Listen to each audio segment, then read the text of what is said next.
Student नमस्कार, मेरा नाम समृद्धि मिश्रा है। मैं आप सभी का स्वागत करती हूँ हमारे प्लेटफॉर्म लीगल सरोमा में। आज की क्लास में हम लोग बात करने जा रहे हैं स्पेसिफिक रिलीफ एक्ट 1963 के बारे में, जो कि बहुत ही इंपॉर्टेंट एक्ट है और ये बहुत सारे स्टेट जुडिशरी एग्जाम्स में पूछा जाता है। तो मेक श्योर कि आप मेरे साथ बने रहें, अपने साथ इतनी एक बैरेक्ट रखें जिसमें आप इंपॉर्टेंट पॉइंट्स को जॉट डाउन कर सकें, नोट डाउन कर सकें और हाईलाइट कर सकें कुछ इंपॉर्टेंट लाइन्स को। स्पेसिफिक रिलीफ एक्ट 1963 बहुत सारे स्टेट जुडिशरी में आता है, तो इसे हम बहुत ही बारीकी से देखेंगे। इन केस अभी तक आपने मेरी प्लेलिस्ट को विजिट नहीं किया हो और मेरे चैनल को सब्सक्राइब ना किया हो, तो मैं रिक्वेस्ट करूंगी कि मेरे चैनल को सब्सक्राइब करें, मेरे प्लेलिस्ट को विजिट करें, जहां आपको मिलने जा रहा है छत्तीसगढ़ से रिलेटेड सारे लोकल लॉज और माइनर लॉज।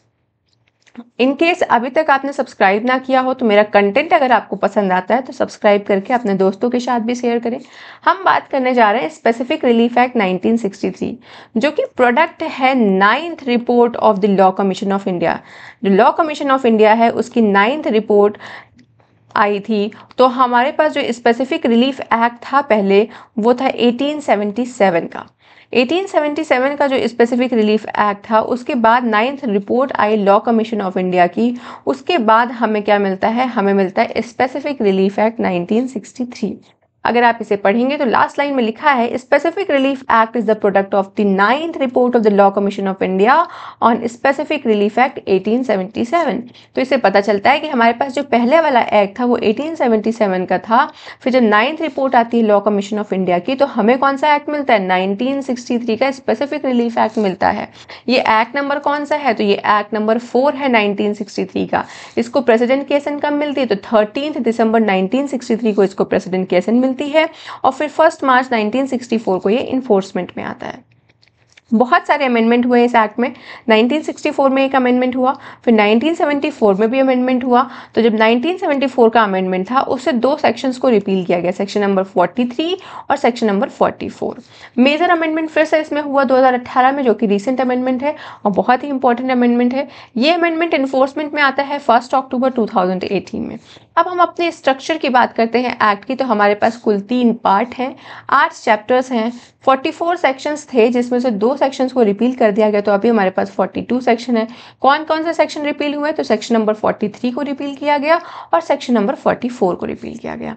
एक शेड्यूल है जो कि बात करता है इंफ्रास्ट्रक्चर प्रोजेक्ट के बारे में। मतलब जो सेक्शन नंबर 20A पढ़ेंगे हम और 41HA पढ़ेंगे, तो उसके लिए हमारे पास क्या है? हमारे पास एक शेड्यूल है, शेड्यूल नंबर 1। तो ये कुछ इंपॉर्टेंट चीज़ें हैं जो आपको ध्यान में रखना पड़ेगा।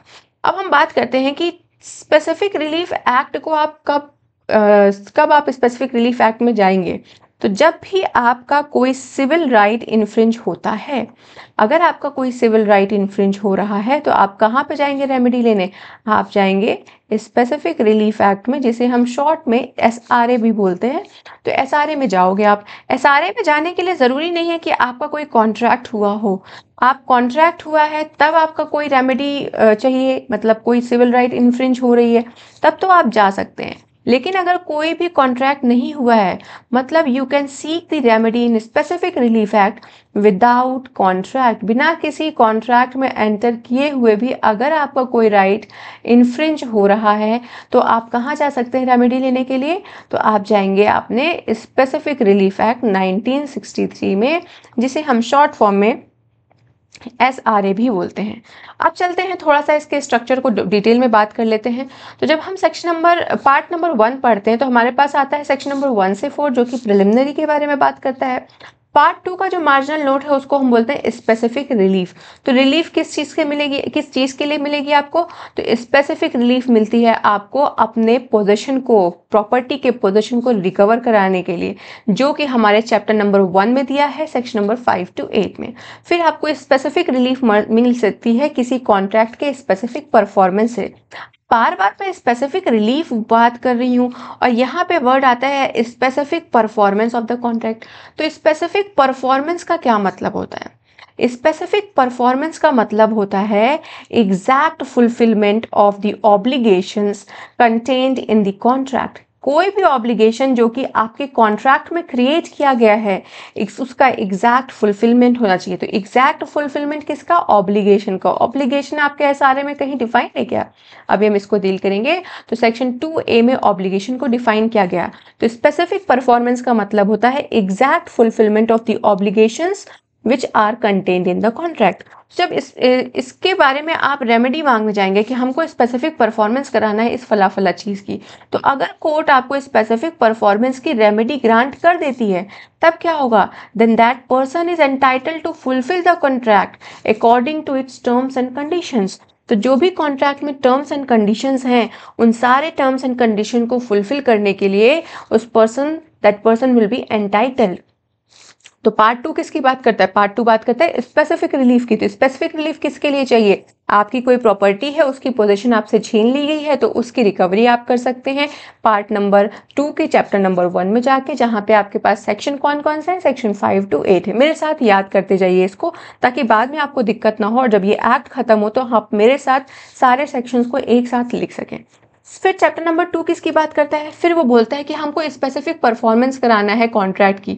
तो पार्ट 2 क्या बता रहा है? आपको स्पेसिफिक रिलीफ मिलेगी for the performance of the contract. Specific performance मतलब क्या है? Exact fulfilment of the obligations contained in the contract. अगर कोर्ट स्पेसिफिक परफॉर्मेंस को एज अ रेमेडी आपको ग्रांट कर देती है तो that person will be entitled to perform the contract according to its terms and conditions. I hope मैं clear हूँ। Part 2 फिर से बोलता है स्पेसिफिक रिलीफ रेक्टिफिकेशन के लिए, अगर आपको कॉन्ट्रैक्ट रेक्टिफाई करना है, रिसेशन कराना है कॉन्ट्रैक्ट का तो भी, और कैंसिलेशन या डिक्लेरेशन की भी बात कर रहा है।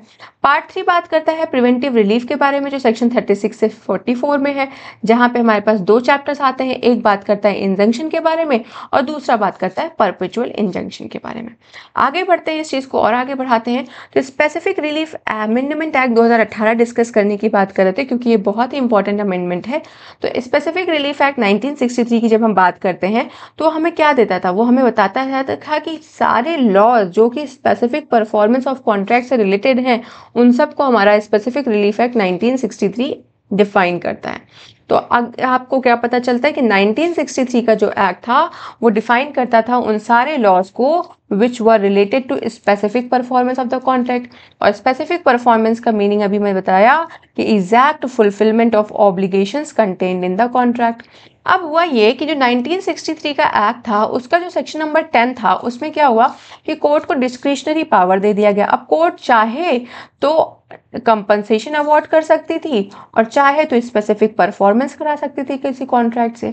और इसके वजह से नतीजा ये आया कि कोर्ट क्या करने लगी थी कि डैमेजेस को अवार्ड करने लगी थी।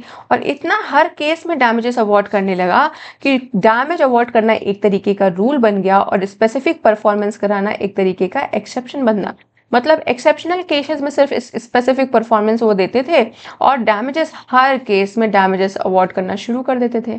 तो एक कमेटी बिठाई गई जिसका नाम लिखा गया एक्सपर्ट कमेटी। उसकी रिपोर्ट आई 2018 में। उस रिपोर्ट के हिसाब से कहा गया कि अगर आपने स्पेसिफिक रिलीफ एक्ट 1963 को अमेंड नहीं किया तो जो हमारा इंडिया का रैपिड डेवलपमेंट हो रहा है, जो इंडस्ट्रीज एक्सपैंड कर रही हैं, उसके साथ ये बैलेंस नहीं मेंटेन कर पाएगा। और इसीलिए हमारे 1963 में हमें कुछ एक्सटेंसिव रिफॉर्म्स की ज़रूरत है ताकि वो कॉन्ट्रैक्ट के इन्फोर्समेंट को फैसिलिटेट कर सके और केसेस का स्पीडी सेटलमेंट हो, क्योंकि यही दो तो एसेंशियल कंडीशन है किसी बिजनेस फ्रेंडली इन्वायरमेंट को क्रिएट करने के लिए। तो आई होप आपको समझ में आया होगा कि एसआरए 2018 का जो अमेंडमेंट आया उसके पीछे क्या रीज़न था। कोर्ट अपनी डिस्क्रिशनरी पावर की वजह से डैमेज को अवॉइड करना एक जनरल रूल बना दिया था और स्पेसिफिक परफॉर्मेंस एक तरीके का एक्सेप्शन बन चुका था। बल्कि हमारा 1963 का एक्ट ही यही कहता था कि हमारे इस पूरे लॉ में हमने वो सारे लॉज को डिफाइन किया है जो कि स्पेसिफिक परफॉर्मेंट कराएंगे किसी भी कॉन्ट्रैक्ट का। आई होप मैं क्लियर हूँ। आगे बढ़ते हैं, features of the amendment act 2018 में कौन कौन से अमेंडमेंट हुए हैं इसके रिगार्डिंग बात करेंगे। तो सेक्शन नंबर 6 को अमेंड किया गया, सेक्शन नंबर 10 को अमेंड किया गया, 14A आया, 15 आया, फिर 20 में भी कुछ अमेंडमेंट हुए और उसके बाद 20A और 41HA जिसके रिगार्डिंग हमारा शेड्यूल बात करता है उसमें भी कुछ अमेंडमेंट्स किए गए। स्पेशल कोर्ट्स के बारे में एस्टेब्लिशमेंट हुआ। फिर suits to be disposes within 12 month, 12 महीने के अंदर सूट्स डिस्पोजेस हो जाएगा। एक्सपीडिशियस डिस्पोजल होगा सूट्स का सेक्शन नंबर 20C में। फिर 21(1) में कंपनसेशन को रिलीफ की बात करते हैं, वो भी एक अमेंडमेंट यहाँ पे भी हुआ। अब सबसे पहला अमेंडमेंट जो हुआ वो सेक्शन नंबर 6 में हुआ, तो हम सेक्शन नंबर 6 की बात करते हैं। लेकिन सेक्शन नंबर 6 की बात करते करते हमें पहले हमें पार्ट नंबर 1 डील कर लेना चाहिए कि पार्ट 1 किस चीज़ के बारे में बात करता है। पार्ट 1 की जब बात करते हैं तो सबसे पहले हम प्रियम्बल को पढ़ेंगे। तो प्रियम्बल क्या कह रहा है हमारा, an act to define and amend the law relating to certain kinds of specific relief. हमारे जो स्पेसिफिक रिलीफ एक्ट है, इसमें कुछ ऐसे लॉज हैं जो कि certain kinds of specific relief के बारे में आपको बताते हैं। ये 14th year of the Republic of India में आया था। इसको इनैक्टमेंट इसका कब हुआ, पार्लियामेंट ने कब इनैक्ट किया, तो 14th ईयर में इसको इनैक्ट किया, ये भी पूछ सकते हैं। पार्ट 1 प्रिलिमिनरी है, इसमें सेक्शन नंबर 1 कहता है कि ये इसका नाम स्पेसिफिक रिलीफ एक्ट 1963 है। ये एक्सटेंड कहाँ होगा, तो ये होल ऑफ इंडिया में एक्सटेंड होगा। अपॉइंटमेंट की डेट कहते हैं तो फिर से इन्फोर्समेंट की डेट कहते हैं तो ये 1 मार्च 1964 को इन्फोर्समेंट में आ गया।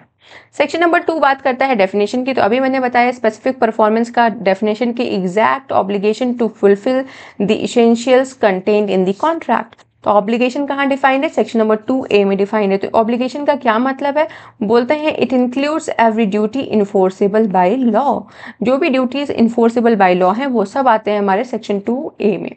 सेटलमेंट का मतलब क्या है, तो कहते हैं an instrument whereby the destination or devolution of successive interest in movable और immovable property is disposed of or is agreed to be dispose of. तो कहते हैं कि जो भी सक्सेसिव इंटरेस्ट है किसी मूवेबल या इमूवेबल प्रॉपर्टी में, उसको डिस्पोज ऑफ करने के लिए अगर आपको इंस्ट्रूमेंट बनाते हैं तो उसे हम सेटलमेंट कहते हैं। नेक्स्ट आता है ट्रस्ट। तो कहते हैं ट्रस्ट का वही मीनिंग होगा जो इंडियन ट्रस्ट एक्ट के सेक्शन नंबर 3 में डिफाइंड है। ट्रस्टी का मतलब होता है कि कोई ऐसा पर्सन जो कि होल्ड कर रहा है property interest, includes person holding property interest. All the words and expression used herein but not defined, कहते हैं सारे words और expressions जो यहाँ पे यूज तो किए गए पर उनको डिफाइन नहीं किया गया, उनका वही मतलब होगा जो इंडियन कॉन्ट्रैक्ट एक्ट 1872 में उसका मतलब है। सेविंग्स में कह रहे हैं कि ये एक्ट कहाँ कहाँ एप्लीकेबल नहीं होगा, तो इसका कोई ऑपरेशन नहीं होगा इंडियन रजिस्ट्रेशन एक्ट 1908 में। और कहते हैं इस एक्ट की वजह से किसी भी पर्सन को राइट टू रिलीफ से हम डिप्राइव नहीं करते हैं। तो हमने क्या क्या पढ़ा, हमने पहले पढ़ा कि पार्ट 1 में सेक्शन नंबर 1 बात करता है शॉर्ट टाइटल एक्सटेंड के बारे में। स्पेसिफिक रिलीफ एक्ट कहेंगे इसको, होल ऑफ इंडिया पे जाता है, 1 मार्च 1964 को आया। ऑब्लिगेशन 2A में डिफाइंड है, 2B में सेटलमेंट डिफाइंड है, 2C में ट्रस्ट डिफाइंड है, 2D में ट्रस्टी आता है, 2E में all the words and expression आता है। फिर हम सेक्शन नंबर 3 में जाते हैं जो बोलता है कि ये एक्ट इंडियन रजिस्ट्रेशन एक्ट पे एप्लीकेबल नहीं होगा, और उसके बाद कहते हैं कि ये एक्ट आपको किसी भी राइट टू रिलीफ से डिप्राइव नहीं करता है। सबसे इंपॉर्टेंट सेक्शन ये भी है कि जो सिविल राइट्स के बारे में बात करता है, कहते हैं स्पेसिफिक रिलीफ एक्ट ग्रांट होता है ताकि इंडिविजुअल सिविल राइट्स को इन्फोर्स किया जा सके। ये पेनल लॉज के लिए बिल्कुल भी नहीं है। तो सेक्शन नंबर 1 से 4 हमारा कहाँ पे दिया गया था, पार्ट 1 में। पार्ट 1 की मार्जिनल नोट क्या कहती है, प्रिलिमिनरी कहती है। और सेक्शन नंबर 4 क्या कहता है कि आप जो है स्पेसिफिक रिलीफ इसलिए ग्रांट हो रहा है ताकि आप अपने सिविल राइट्स को इन्फोर्स कर सके, पेनल लॉज पे एप्लीकेबल नहीं होता है। चैप्टर नंबर 2 की बात कर लेते हैं। पार्ट नंबर 2 की चैप्टर नंबर 1 जो कि स्पेसिफिक रिलीफ देता है आपको आपकी पोजीशन की रिकवरी के लिए, आपकी प्रॉपर्टी के पोजीशन की रिकवरी के लिए। अब देखिए जो सेक्शन नंबर 5 है ना, ये किस पे बेस्ड है, तो यहाँ पे जो क्लेम होता है ये बेस्ड है on title, claim based on title, ठीक है। तो सेक्शन नंबर 5 क्या कहता है, person entitle to possession of specific immovable property. अगर कोई स्पेसिफिक इमूवेबल प्रॉपर्टी है और आपको उस स्पेसिफिक इमूवेबल प्रॉपर्टी के लिए आप एंटाइटल हैं, उस प्रॉपर्टी के पोजीशन के लिए अगर आप एंटाइटल हैं, तो आप सूट फाइल करके उस प्रॉपर्टी को रिकवर कर सकते हैं in the manner provided in CPC। मैंने इनिशियल इसमें बताया कि आपका जो CPC है और SRA है, तो SRA क्या करता है, SRA सप्लीमेंट्स CPC, आपके सिविल प्रोसीजर कोड को सप्लीमेंट करता है स्पेसिफिक रिलीफ एक्ट 1963। तो कह रहे हैं कि जो भी सिविल प्रोसीजर कोड में मैनर प्रिस्क्राइब किया गया है, उस मैनर को फॉलो करते हुए आप एक सूट इंस्टीट्यूट करिए और उसके बाद आप अपनी प्रॉपर्टी को रिकवर कर सकते हैं अगर आप उस प्रॉपर्टी के पोजीशन के लिए एंटाइटल्ड हैं। तो ये बात क्या हो गई, ये हो गया सेक्शन नंबर 5 जो कि बात करता है which is based on the recovery of title. I hope मैं क्लियर हूँ। सेक्शन सेक्शन 5 बात करता है recovery of specific immovable property. अगर आप किसी स्पेसिफिक इमूवेबल प्रॉपर्टी की रिकवरी के लिए एंटाइटल है तो आप सूट लेकर आओ उस हिसाब से जो कि हमारे सीपीसी में प्रोवाइडेड है और अपनी प्रॉपर्टी को रिकवर कर लो। सेक्शन नंबर 6 बात करता है suit by person dispossessed of immovable property. कोई इमूवेबल प्रॉपर्टी थी, इस प्रॉपर्टी से किसी पर्सन को डिस्पोजेस कर दिया गया है, ठीक है, और उस पर्सन को डिस्पोजेस करने से पहले उसका कोई कंसेंट भी नहीं लिया है। तो without the consent of the person, consent किसकी किसकी नहीं लिया उसने, तो उस पर्सन की नहीं लिया जिसको उसने डिस्पोजेस किया, और साथ ही साथ without the due process of law, due course of law को भी फॉलो नहीं कर रहे। देखो ड्यू कोर्स ऑफ लॉ का मतलब यहाँ ये हुआ कि मान लो कि लॉ ने कोई ऑर्डर या डिक्री पास किया कि इस फला फला पर्सन को इस प्रॉपर्टी से डिस्पोजेस कर दो, तब तो वो बात ड्यू कोर्स ऑफ लॉ में आई। लेकिन अगर ऐसा कोई ऑर्डर पास नहीं हुआ है और आपने किसी व्यक्ति को उसकी प्रॉपर्टी से डिस्पोजेस कर दिया है without the consent of that person also and without the due course of law, तो ऐसे केस में that person can claim the possession, उस पोजेशन को क्लेम कर सकता है बाय हिमसेल्फ, या तो वो खुद क्लेम कर सकता है जिसको आपने डिस्पोजेस किया। मान लीजिए आपने मिस्टर ए को इस प्रॉपर्टी से डिस्पोजेस कर दिया है, तो उस केस में क्या होगा कि मिस्टर ए जो है पोजेशन क्लेम कर सकते हैं उस प्रॉपर्टी का, ठीक है। और अगर मिस्टर ए क्लेम नहीं कर रहे हैं तो मिस्टर ए को जिसने भी इस प्रॉपर्टी में पोजीशन दिलाया है वो व्यक्ति भी उस प्रॉपर्टी का पोजीशन क्लेम कर सकता है। मान लो मिस्टर बी ने बोला कि यहाँ रूम खाली है, आप यहाँ पे जाके ले लो, तो आप यहाँ पे जाके रह रहे हैं एज अ टेनेंट, तो मिस्टर ए को रूम बी ने दिलाया तो बी भी यहाँ पे पोजीशन क्लेम कर सकता है, सूट डाल सकता है पोजीशन की रिकवरी के लिए। And the person claiming through him, मतलब मिस्टर ए के थ्रू अगर किसी की राइट यहाँ पे हो रहा है इस प्रॉपर्टी में, मिस्टर ए के साथ उनके फ्रेंड्स या उनकी फैमिली रह रही है, then that person can also claim through him. कैसे क्लेम करेंगे, कोई सूट को फाइल करेंगे और पोजीशन को रिकवर करेंगे। यहाँ पे बात क्या होती है, यहाँ पे क्लेम जो है पोजीशन पे बेस्ड है, यहाँ पे आपको रिकवरी भी कराई जाएगी, समरी प्रोसीजर को फॉलो करके आपको आपकी प्रॉपर्टी में पोजीशन रिकवर करा देंगे। यहाँ पे टाइटल का क्वेश्चन कहीं नहीं आता है, टाइटल यहाँ पे बिल्कुल भी क्वेश्चन नहीं है, सिर्फ पोजीशन होना चाहिए। यहाँ पे एक टेनेंट भी पोजीशन के लिए क्लेम कर सकता है। तो सेक्शन 6 में अमेंडमेंट होके क्या ऐड किया गया था, तो सेक्शन 6 में जो अमेंडमेंट हुआ यहाँ पे ऐड किया गया through whom he has been in possession, जिसके माध्यम से उसको उस प्रॉपर्टी में पोजीशन मिला था, और any person claiming through him, और कोई भी पर्सन जो कुछ राइट्स क्लेम कर रहा हो उस पोजीशन में, वो दोनों लोग और वो पर्सन खुद जो इसको डिस्पोजेस किया गया है, that person can recover the possession by filing a suit, और उस प्रॉपर्टी को या उस सूट को या उस केस को डिस्पोजेस करेंगे समरी प्रोसीजर को फॉलो करते हुए। तो कहते हैं if any person is dispossess without his consent of immovable property otherwise then in due course of law, और he or any person through whom he has been in possession or any person claiming through him may by suit recover the possession notwithstanding any other title that may be set up in suit। तो कहते title vital की बात नहीं, बस position पे based होगा आपका claim. Subsection 2 कहता है कि अगर 6 महीने के बाद आते हैं आप क्लेम करने के लिए तो आपको हम एंटरटेन नहीं करेंगे, और अगर गवर्नमेंट के अगेंस्ट करते हैं तो भी एंटरटेन नहीं होगा। सॉरी। थर्ड बोलता है कि कोई अपील या कोई रिव्यू नहीं कर सकते हो आप ऑर्डर या डिक्री के अगेंस्ट। आपके लिए रिवीजन का पोर्शन खुला हुआ है कि आप रिवीजन में जा सकते हैं, पर अपील या रिव्यू नहीं कर सकते हैं from any order. No appeal और shall lie from any order और decree pass in any suit under this section. Nothing in this section shall bar any person from suing to establish his title. अगर कोई अपना title establish करना चाहता है तो उसको हम बार नहीं कर रहे, हम बस ये कह रहे हैं कि पोजीशन अगर आपके अंडर है तो आप क्लेम कर सकते हैं for the recovery of such position.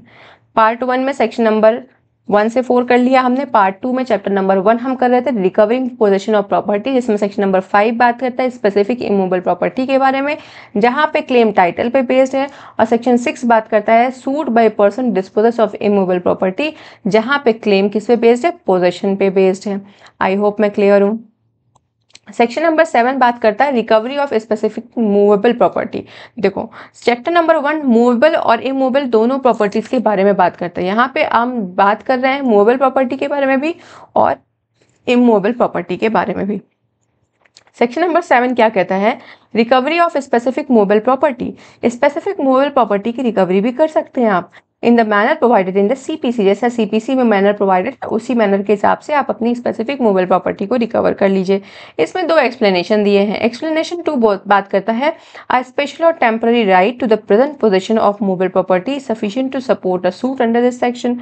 और एक्सप्लेनेशन 1 बात करता है कि trustee may sue under this section for the position of movable property to the beneficial interest in which the person for whom he is entitled to. अब इसको समझने के लिए एक एग्जाम्पल लेते हैं। मान लीजिए ये मेरा लैपटॉप है, ठीक है, तो मैंने इसको किसी पर्सन को दिया है मेरी वीडियो को एडिट करने के लिए कि आप मेरी वीडियोस को एडिट करके उसे मेरे चैनल पे अपलोड कर दीजिएगा।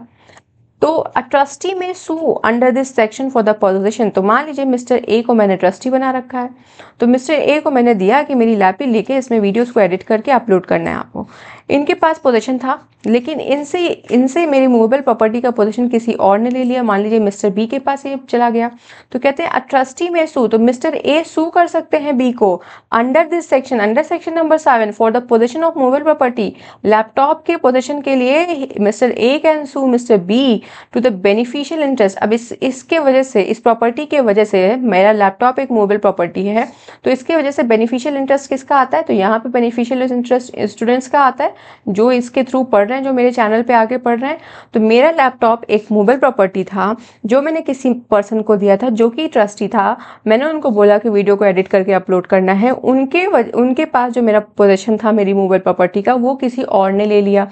तो मिस्टर ए के पास मान लीजिए पोजीशन था, तो मिस्टर ए से वो लैपटॉप मिस्टर बी ने ले लिया। अब वो नहीं दे रहे, तो मिस्टर ए सू कर सकते हैं इस सेक्शन में for the position of movable property to the beneficial interest in which the person for whom he is trustee is entitled. तो स्टूडेंट्स के बेनिफिशियल इंटरेस्ट के लिए mister A can sue mister B for the position of the movable property. I hope explanation 1 clear है। Explanation 2 कहते हैं special और temporary right to the present position of movable property. मैंने किसी को लैपटॉप दिया अपना, उन्होंने बोला कि अपना लैपटॉप दे दीजिए, मुझे कुछ पीपीटीज बनानी है। तो टू द प्रेजेंट पोजीशन मैंने उनको दे दिया पोजीशन, तो प्रेजेंट पोजीशन में है वो। तो स्पेशल या टेम्पररी, मैंने एक टेम्पररी राइट क्रिएट किया कि भाई ये आप अपने पास रखिए, इसको कुछ होना नहीं चाहिए। तो जिस व्यक्ति के पास प्रेजेंट पोजीशन में है वो उस प्रॉपर्टी का ओनर नहीं होना चाहिए। तो सिर्फ पोजीशन में होना ही, किसी स्पेशल या टेम्पररी राइट की वजह से कोई भी मूवेबल प्रॉपर्टी किसी व्यक्ति के पोजीशन में है presently, then that is sufficient to file a suit under this section. Section number 7 में आप उस स्पेसिफिक मूवेबल प्रॉपर्टी के रिकवरी के लिए सूट डाल सकते हैं। आई होप मैं क्लियर हूँ। आगे बढ़ते हैं। सेक्शन नंबर 8 बात करता है liability of a person in possession and not as a owner to deliver person entitle to immediate possession. तो कह रहा है liability of a person in possession, कोई व्यक्ति किसी प्रॉपर्टी के पोजीशन में है तो उसकी क्या लाइबिलिटी होगी? उसकी लाइबिलिटी होगी कि वो उस प्रॉपर्टी के पोजीशन को डिलीवर करे उस व्यक्ति को जो कि उसके लिए एंटाइटल है। To deliver to person entitle to immediate position. कहते हैं any person having the position or control of a particular article or movable property. किसी के पास किसी पर्टिकुलर आर्टिकल का पोजीशन या कंट्रोल है और वो व्यक्ति उस आर्टिकल का ओनर नहीं है, तो उसको हम कंपेल कर सकते हैं कि तुम इस व्यक्ति का जो भी मूवेबल प्रॉपर्टी है इसे डिलीवर करिए। मान लीजिए ये मेरा लैपटॉप है और ये किसी के पास पोजीशन में है या किसी के कंट्रोल में है, मिस्टर आर के कंट्रोल में है।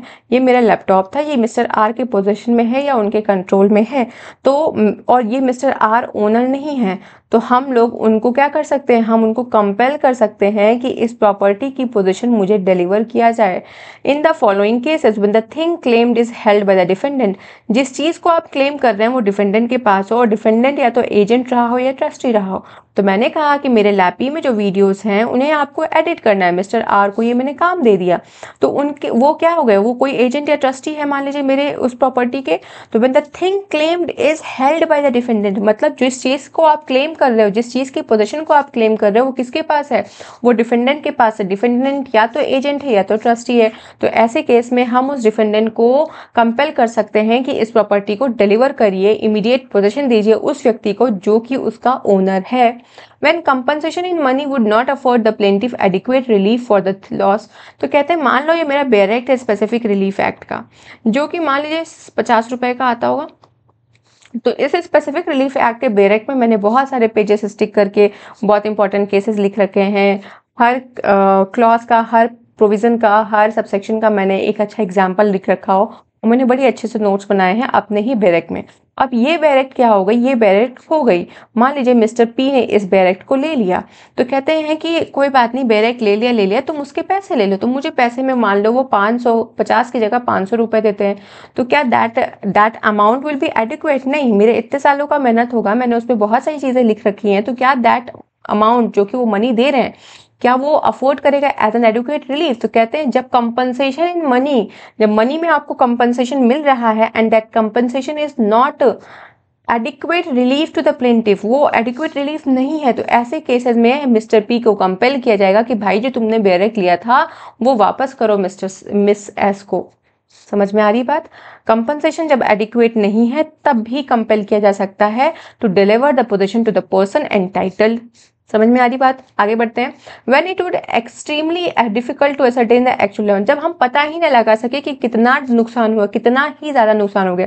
मेरे लैपटॉप में मेरे सारे नोट्स हैं, हर एक चीज़ है, अब मेरा लैपटॉप ही चोरी हो जाए, है ये बहुत सस्ता सा, मान लो 70,000 का, और इसके बाद आप कहते हो कि मैं आपको 1 लाख रुपए दे दे रहा हूँ, तो भाई तुम उस डैमेज को असरटेन नहीं कर पा रहे हो जो मुझे एक्चुअली में हुआ, क्योंकि मेरे मेहनत है इसमें, मैंने सब कुछ रख रखा है। तो कहते हैं when it would be extremely difficult to ascertain the actual damage, जब आप एक्चुअल डैमेज असरटेन नहीं कर सकते हैं तब भी आप उस व्यक्ति को कहेंगे जिसके पास मेरा पोजीशन है मेरे प्रॉपर्टी का, कि भाई इमीडिएट इफेक्ट से तुम उनके जो पर्सन एंटाइटल है उस प्रॉपर्टी के पोजीशन के लिए, उसको वो आइटम डिलीवर करो। तो पहला क्या हुआ, जब thing claimed by the defendant, जब डिफेंडेंट के पास है, हेल्ड बाय द डिफेंडेंट, जब compensation in money adequate relief नहीं है, जब आप एसरटेन ही नहीं कर पा रहे हो कि एक्चुअल डैमेज मुझे कितना हुआ है, तो ऐसे तीनों केसेस में क्या होगा, आप उस पर्सन को कंपेल करेंगे कि आप इस प्रॉपर्टी की इमीडिएट पोजीशन उस व्यक्ति को दीजिए जो कि एंटाइटल्ड है। डी क्या बात करता है, when the position of the thing claimed has been wrongfully transferred from the plaintiff, तो कहते हैं प्लेंटिफ के पास से वो सामान गलती से ट्रांसफर हो गया किसी और के पास, तो भी हम बोलेंगे कि भाई इसको इमीडिएट इफेक्ट से डिलीवर करो उस व्यक्ति को जिसके पास, जो इस प्रॉपर्टी के पोजीशन के लिए एंटाइटल है। ये हो गया section number 8। I hope chapter number 2 का पार्ट नंबर 2 का चैप्टर नंबर 1 क्लियर है, जो कि बात करता है recovering position of the property, जहाँ पे मूवेबल और इमूवेबल प्रॉपर्टी दोनों की ही बात होती है। अब बात करते हैं चैप्टर नंबर 2, जो कि specific performance of the contract की बात करता है। यहाँ पे कह रहे हैं कि defences respecting suits for relief based on the contract, कहते हैं अगर आप कोई रिलीफ क्लेम करने के लिए कह रहे हैं कि except is otherwise provided herein where any relief is claim, कोई रिलीफ का क्लेम हो रहा है इस चैप्टर के अंदर, तो person against whom the relief is claim, जिसके अगेंस्ट आप रिलीफ क्लेम कर रहे हो, वो पर्सन प्लीड कर सकता है by way of any defence any ground which is available to him under any law relating to contract. तो कॉन्ट्रैक्ट से रिलेटेड जितने भी लॉज हैं वहाँ पे जो भी डिफेंस या जो भी ग्राउंड्स आपको अवेलेबल हैं, आप उन सारे ग्राउंड्स पे प्लीड कर सकते हो। तो defences respecting suits for relief based on the contract. I hope मैं क्लियर हूँ। सेक्शन नंबर 10 बात करता है। अब देखो, जब हम लोग बात कर रहे थे कि features of specific relief amendment act 2018, तो उसमें सबसे पहले बात हुआ था कि सेक्शन 6 में अमेंडमेंट हुआ। दूसरा आता है सेक्शन नंबर 10। सेक्शन 10 में भी अमेंडमेंट हुआ, क्योंकि जब मैंने 2018 की कहानी बताई आपकी, तो मैंने आपको बताया कि 10th जो था सेक्शन, उसके थ्रू जो हमारी कोर्ट्स थी ना, उनको क्या मिला, उनको एक डिस्क्रिशनरी पावर मिल गया था। उस पावर के हिसाब से या तो वो स्पेसिफिक परफॉर्मेंस ग्रांट कर सकते थे, या वो क्या कर सकते थे, स्पेसिफिक परफॉर्मेंस ग्रांट कर सकते थे, या तो कंपनसेशन। तो उन्होंने क्या किया, कंपनसेशन को एक जनरल रूल बना दिया और स्पेसिफिक परफॉर्मेंस को एक एक्सेप्शन बना दिया। तो सेक्शन नंबर 10 में इसलिए अमेंडमेंट बहुत जरूरी था। सेक्शन नंबर 10 को अमेंड किया गया, बोला गया specific performance in respect of contract. तो कहते हैं कि स्पेसिफिक परफॉर्मेंस किसी भी कॉन्ट्रैक्ट का shall be enforced by the court subject to the provision contain in 11(2), 14 and 16। कहते हैं कि देखो भाई, स्पेसिफिक परफॉर्मेंस कॉन्ट्रैक्ट का इन्फोर्सेबल होगा, सारे कॉन्ट्रैक्ट का स्पेसिफिक परफॉर्मेंस इन्फोर्स कराने की जिम्मेदारी कॉन्ट्रैक्ट के पास है। और शैल लिख के ये इसको मैंडेटरी कर देते हैं कि अब ये मैंडेटरी हो गया, तुम्हारे पास कोई डिस्क्रिशनरी पावर और नहीं है, अब ये मैंडेटरी है। और आपको क्या करना है, किसको, कोर्ट को, सारे कॉन्ट्रैक्ट के स्पेसिफिक परफॉर्मेंस को इन्फोर्स कराना है, एक्सेप्ट वो कॉन्ट्रैक्ट जो सेक्शन 11(2) में, सेक्शन 14 में और सेक्शन 16 में फॉल करते हैं। आई होप मैं क्लियर हूँ। तो क्या कह रहा है, ये कह रहा है कि भाई जितने भी कॉन्ट्रैक्ट आ रहे हैं उन सब के स्पेसिफिक परफॉर्मेंस कराने की जिम्मेदारी आपके ऊपर है। अगर वो कॉन्ट्रैक्ट सेक्शन 11 के 2, सेक्शन 14 और सेक्शन 16 में फॉल नहीं करते हैं तो सारे कॉन्ट्रैक्ट इन्फोर्सेबल होते हैं। अब यहाँ पे क्या हो रहा है, पहले क्या था कि पहले आपने क्या किया कि कोर्ट ने चाहा तो ग्रांट किया, चाहा नहीं तो नहीं ग्रांट किया। लेकिन अगर आप कोई भी व्यक्ति जो है कि पार्टी है और वो सूट फाइल करती है कि हमें स्पेसिफिक परफॉर्मेंस कराना है कॉन्ट्रैक्ट का, तो कोर्ट यहाँ क्या करेगा, कोर्ट जो है अब मैंडेटरी इफेक्ट से मैंडेटरी हो गया उसके लिए कि वो उसको सिर्फ और सिर्फ रिलीफ के तौर पे क्या देगा, रिलीफ के तौर पे उसके कॉन्ट्रैक्ट का स्पेसिफिक परफॉर्मेंस कराना कोर्ट की जिम्मेदारी बन गई है। तो कोई भी सूट अगर सेक्शन नंबर 10 में फाइल होगा तो कॉन्ट्रैक्ट से रिलेटेड, तो उसकी रेमेडी में कोर्ट उसके कॉन्ट्रैक्ट को स्पेसिफिक परफॉर्मेंस देने के लिए यहाँ पे मैंडेटरी है, कोर्ट के ऊपर ये प्रावधान है कि वो shall be enforced by the court, मतलब this is mandatory for the court to enforce to give the specific performance. Specific performance को इन्फोर्स कराना ये उनके लिए मैंडेटरी हो गया, किसी भी कॉन्ट्रैक्ट का स्पेसिफिक परफॉर्मेंस को इन्फोर्स कराना कोर्ट के लिए मैंडेटरी है, एक्सेप्ट कि वो 11, 2, 14 और 16 में फॉल ना करता हो। अब सेक्शन 11, 2 क्या बात करता है, एक second.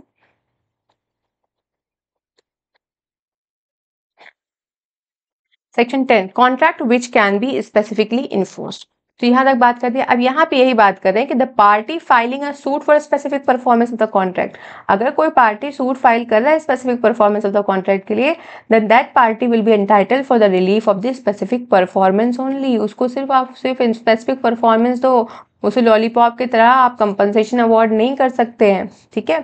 The court shell order specific performance of the contract, court order करेगी स्पेसिफिक परफॉर्मेंस अनलेस वो जो कॉन्ट्रैक्ट है वो सेक्शन 11, 2, 14 और 16 में ना फॉल करे। 11 बात करता है cases in which specific performance of contract connected with trust, तो कहते हैं ट्रस्ट से रिलेटेड कोई भी कॉन्ट्रैक्ट होगा तो that contract will be enforceable in nature, except अगर जो ट्रस्टी है उसने अपने पावर को एक्सेस कर दिया है या उसने ट्रस्ट का ब्रीच कर दिया है, ऐसे केसेस में उस कॉन्ट्रैक्ट का इन्फोर्समेंट नहीं होगा, that contract can not be specifically enforce. तो यही तो कह रहा है 11, 2 में अगर फॉल करता है और ट्रस्टी ने अपनी पावर को एक्सीड कर दिया है, ब्रीच ऑफ ट्रस्ट कमिट कर दिया है, तो ऐसे कॉन्ट्रैक्ट इन्फोर्सेबल नहीं होंगे। अब सेक्शन 14 क्या बात करता है वो भी देख लेते हैं। तो कॉन्ट्रैक्ट नॉट स्पेसिफिकली इन्फोर्सेबल, तो कहते हैं कि कॉन्ट्रैक्ट स्पेसिफिकली कौन कौन से इन्फोर्सेबल नहीं होंगे, तो ऐसे कॉन्ट्रैक्ट जिनका सब्स्टिट्यूटेड परफॉर्मेंस आपने ले लिया है सेक्शन नंबर 20 के हिसाब से, या कोई भी ऐसा कॉन्ट्रैक्ट जहां पे परफॉर्मेंस हो रही है किसी कंटिन्यूअस ड्यूटी की विच द कोर्ट के नॉट सुपरवाइज। मान लो कि कोई वॉचमैन साहब हैं, ठीक है, कोई वॉचमैन अंकल हैं और ये जो है काम करते हैं, अब इनका कंटिन्यूअस ड्यूटी होता है, मान लो इनका ड्यूटी शुरू होता है शाम के 7 से सुबह के 7 तक, पूरे 12 घंटे की कंटिन्यूअस ड्यूटी है। तो कह रहे हैं कोई भी ऐसा contract the performance of A continuous duty, जो कि जिसमें इन्वॉल्व क्या हो रहा है, किसी कंटिन्यूअस ड्यूटी की परफॉर्मेंस इन्वॉल्व हो रही है, और ऐसे किसी भी कॉन्ट्रैक्ट को कोर्ट नहीं सुपरवाइज कर सकती, तो जो कोर्ट सुपरवाइज नहीं कर सकती तो वो कॉन्ट्रैक्ट इन्फोर्सेबल नहीं होता है। Contract which is so dependent on personal qualification, कोई भी कॉन्ट्रैक्ट जो आपकी पर्सनल क्वालिफिकेशन पे डिपेंडेंट है, पार्टीज की पर्सनल क्वालिफिकेशन पे डिपेंडेंट है, तो ऐसे कॉन्ट्रैक्ट को भी हम इन्फोर्स नहीं करा सकते, उसका स्पेसिफिक परफॉर्मेंस नहीं हो सकता। क्यों नहीं हो सकता है, क्योंकि देखो पर्सनल क्वालिफिकेशन का कोई यार्डस्टिक तो है नहीं, हम समझ जाएं कि हाँ ये काम हो गया तो ये काम परफेक्ट है, तो उसका कोई है नहीं। और अगर आपने किसी के पर्सनल क्वालिफिकेशन से रिलेटेड कोई काम है और आपने किसी व्यक्ति को फोर्स किया कि ये करना, तो वो कहीं ना कहीं बॉन्डेड लेबर में आ जाएगा। तो इसलिए कहते हैं कि पर्सनल क्वालिफिकेशन अगर पार्टीज की इन्वॉल्व है तो ऐसा कॉन्ट्रैक्ट भी हम स्पेसिफिकली इन्फोर्स नहीं कर सकते, हम किसी पर दबाव नहीं डाल सकते कि जाओ भैया तुम इसको करो ही करो। A contract which is in its nature determinable, अगर हम किसी कॉन्ट्रैक्ट का नेचर डिटरमाइन कर पा रहे हैं कि हाँ ये कैसा कैसा है, या इस कॉन्ट्रैक्ट के ना होने से क्या क्या नुकसान हो सकता है, अगर आप इजीली उसको डिटरमाइन कर सकते हैं तो आप कंपनसेशन दो, खत्म करो, उसको स्पेसिफिक इन्फोर्समेंट कराने की जरूरत नहीं है। तो कॉन्ट्रैक्ट कौन कौन से स्पेसिफिकली इन्फोर्स नहीं होंगे, जो सब्स्टिट्यूटेड परफॉर्मेंस जिनका ऑब्टेन कर लिया आपने, जहां पे परफॉर्मेंस ऑफ कंटिन्यूअस ड्यूटी है, जहां पे पर्सनल क्वालिफिकेशन आ जाए, या कॉन्ट्रैक्ट जो कि इन इट्स नेचर डिटरमाइनेबल है। ये लास्ट वाला जो क्लॉज है ना, ये कई बार क्वेश्चन में आता है कि किस किस कॉन्ट्रैक्ट को आप स्पेसिफिकली इन्फोर्स नहीं करा सकते, तो उसमें ये भी आता है contract which is in its nature determinable. I hope मैं क्लियर हूँ। 14A आया था, ये भी हमने कौन कौन से सेक्शन पढ़े, तो सेक्शन नंबर 6 पढ़ा हमने जो कि अमेंडमेंट से हुआ, उसके साथ हमने सेक्शन नंबर 5 भी पढ़ लिया, जो कि क्लेम बेस्ड ऑन टाइटल है, और सेक्शन नंबर 6 है क्लेम बेस्ड ऑन पोजेशन। फिर हमने 7 में पढ़ा कि हमें मूवेबल प्रॉपर्टी की रिकवरी करनी है, जिसमें हमने 2 एक्सप्लेनेशन पढ़े, एक ट्रस्टी से रिलेटेड था और एक स्पेशल और टेम्पररी राइट से रिलेटेड है। सेक्शन नंबर 8 पढ़ा, लाइबिलिटी बता रहा है उस व्यक्ति की जिसके पोजेशन में कोई ऐसी प्रॉपर्टी है जिसका वो ओनर नहीं है। सेक्शन नंबर 9 में हमने डिफेंसेस को देखा। सेक्शन नंबर 10 हमें बताता है कि कौन कौन से कॉन्ट्रैक्ट सारे जितने भी हैं उनका स्पेसिफिक परफॉर्मेंस कराना पड़ेगा आपको। सेक्शन 10 का लाइन क्या बोलता है, specific performance in respect of contract, सारे कॉन्ट्रैक्ट का स्पेसिफिक परफॉर्मेंस कराना कोर्ट की जिम्मेदारी हो जाती है। 11th वाला जो सेक्शन है वो रिलेटेड है ट्रस्ट से, और सेक्शन नंबर उसके बाद हमने 14 पढ़ा, 12th अभी हमने पढ़ा नहीं, जो कि पार्ट परफॉर्मेंस से रिलेटेड है। 13 जो है सेल और लीज से रिलेटेड आता है, और 14th हमारा किससे रिलेटेड था कि कॉन्ट्रैक्ट कौन कौन से इन्फोर्सेबल नहीं है।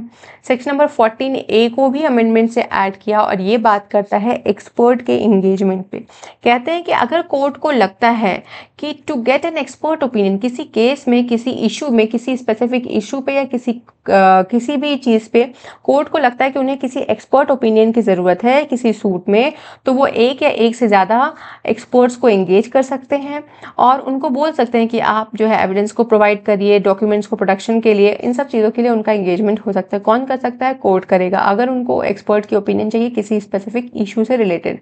और उसको जो आप एक्सपर्ट को लेकर आते हैं उनको असिस्ट करने के लिए, उनको डायरेक्ट करने के लिए किसी पर्सन को भी बोल सकते हैं कि आप इनको कुछ रिलेवेंट इन्फॉर्मेशन प्रोवाइड करिए और एक्सेस दीजिए उन सारे रिलेवेंट डॉक्यूमेंट्स, गुड्स या प्रॉपर्टी का।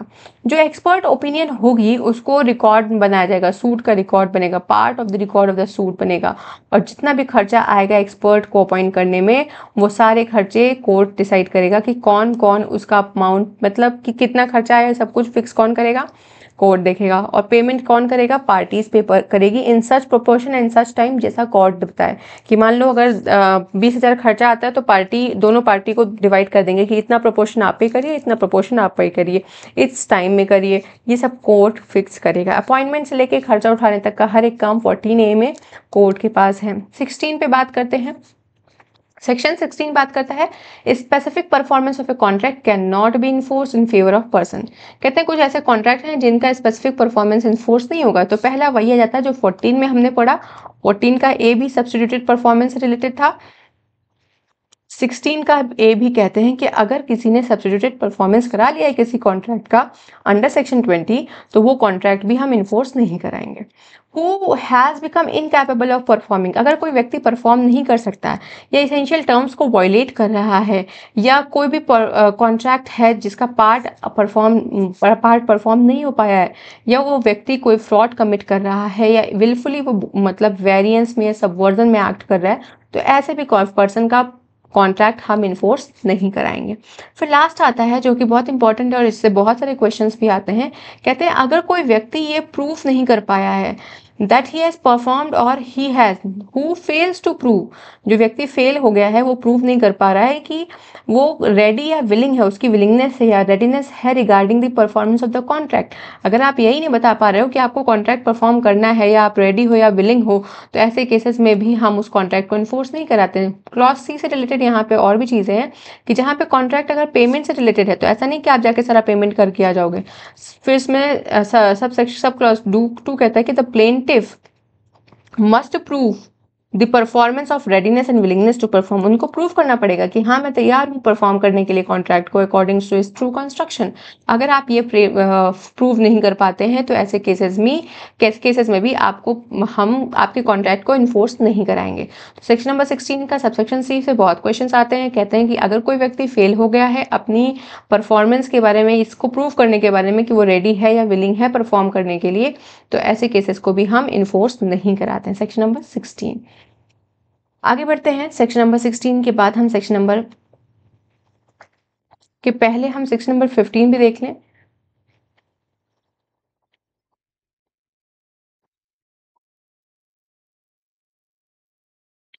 हमने कौन कौन से सेक्शन किए, तो 6 कर लिया, 7, 8, 9 कर लिया, 10 कर लिया, 11 किया, 12 नहीं किया था, तो हम 12 को देखेंगे। सेक्शन नंबर 12 बात करता है specific performance of A part of a contract. Part of a contract की स्पेसिफिक परफॉर्मेंस की बात करता है सेक्शन नंबर 12। तो सेक्शन नंबर 12 कहता है कि the court shall not direct the specific performance of a contract.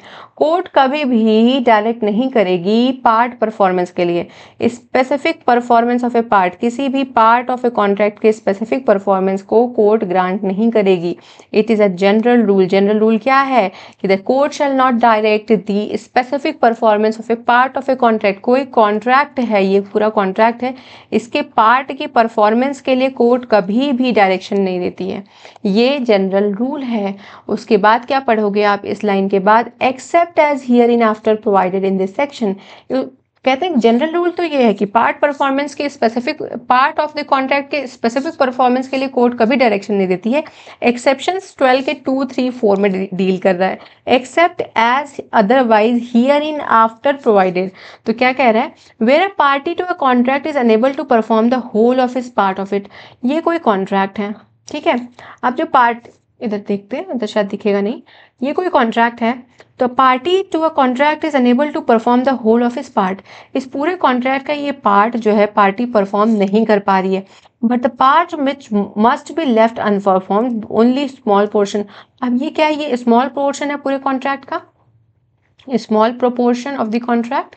तो क्या कह रहे हैं कि एक पार्टी है जिसको ये कॉन्ट्रैक्ट परफॉर्म करना था, लेकिन वो उस कॉन्ट्रैक्ट का ये पार्ट नहीं परफॉर्म कर पा रही है, और वो पार्ट कितना है, वो स्मॉल प्रोपोर्शन है पूरे होल और इन वैल्यू का, एंड एडमिट्स कंपनसेशन। कहता है कि भाई मैं ये पार्ट परफॉर्म तो नहीं कर पा रहा हूँ, लेकिन मैं इसके बदले तुमको कंपनसेशन एडमिट कर दूंगा, I will give you some sort of compensation regarding the same.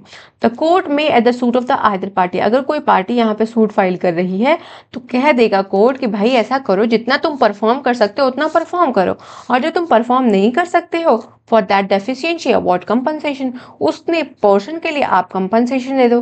तो 12 का 2 क्या कहता है, पहले 12 का 1 कहता है कि पार्ट ऑफ ए कॉन्ट्रैक्ट का स्पेसिफिक परफॉर्मेंस नहीं होगा, लेकिन इन केस वो पार्ट स्मॉल पोर्शन में है तो कोर्ट बोले, और व्यक्ति बोल रहा है कि मैं परफॉर्म नहीं कर पा रहा हूँ, इसलिए मैं आपको क्या दूंगा, मैं आपको कंपनसेशन अवार्ड कर रहा हूँ। तो ऐसे केसेस में कोर्ट बोलेगी कि ठीक है, अगर आप जो है कॉन्ट्रैक्ट को परफॉर्म कर सकते हो तो जितना परफॉर्म कर सकते हो उतना परफॉर्म करो, जो परफॉर्म नहीं कर सकते हो उतने के लिए आप इनको कंपनसेशन अवार्ड कर दीजिए।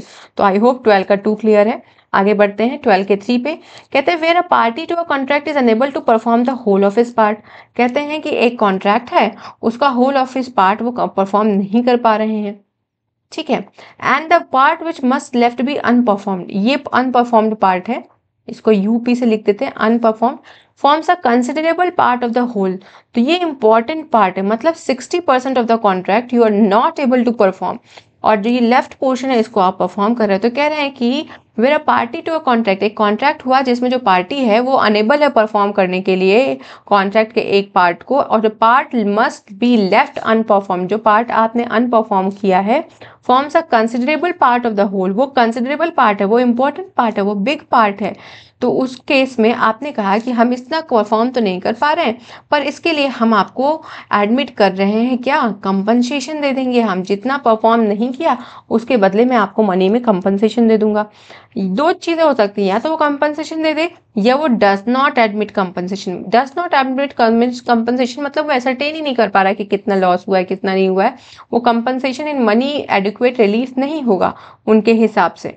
तो वो कहते हैं कि ऐसे केस में he is not entitled to obtain decree for specific performance. ऐसे केस में कोर्ट आपको स्पेसिफिक परफॉर्मेंस के लिए डिग्री नहीं देगा, लेकिन कोर्ट क्या कर सकता है, अगर दूसरी पार्टी, यहाँ पार्टी ए या बी थे, इनके बीच में कॉन्ट्रैक्ट हुआ कि इसको परफॉर्म करिए, लेकिन इसका जो बिग पार्ट है, जो कंसिडरेबल पार्ट है, वो पार्टी एक परफॉर्म नहीं कर पा रही है, तो ऐसे केस में क्या होगा कि he is not entitled to obtain a decree for specific performance. तो आप उसके स्पेसिफिक परफॉर्मेंस के लिए, उस पार्ट के स्पेसिफिक परफॉर्मेंस के लिए डिग्री आपको कोर्ट नहीं देगी।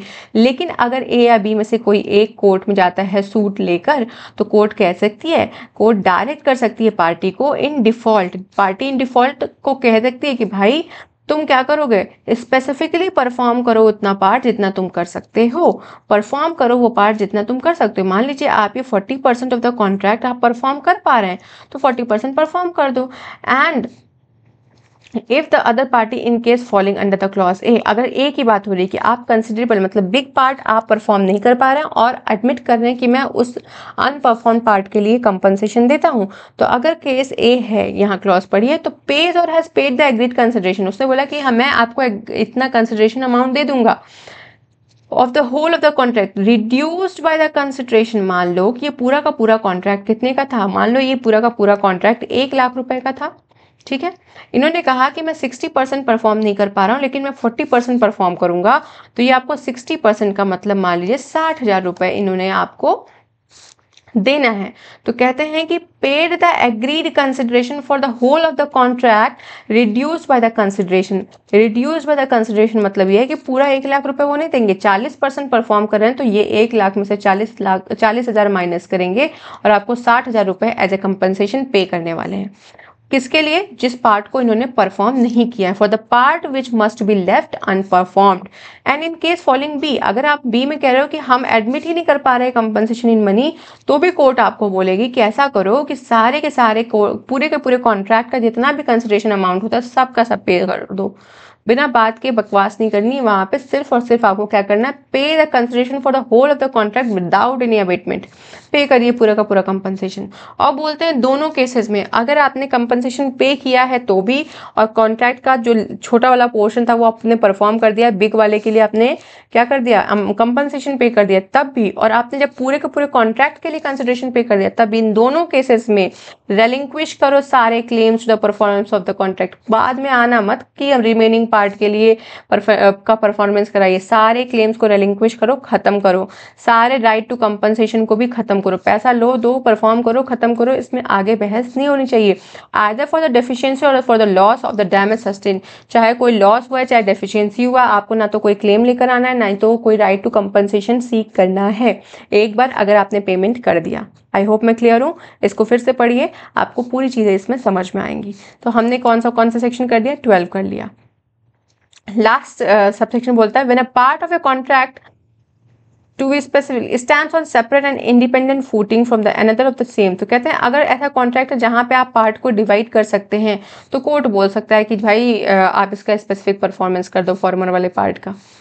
आगे बढ़ते हैं, section number 13, right of purchaser or lessee against a person with no title or imperfect title. अगर किसी व्यक्ति के पास कोई टाइटल ही नहीं है किसी प्रॉपर्टी का, ये प्रॉपर्टी है फला फला और इस प्रॉपर्टी का टाइटल है ही नहीं मिस्टर ए के पास, और ये क्या कर रहे हैं, ये इसको सेल करना चाह रहे हैं।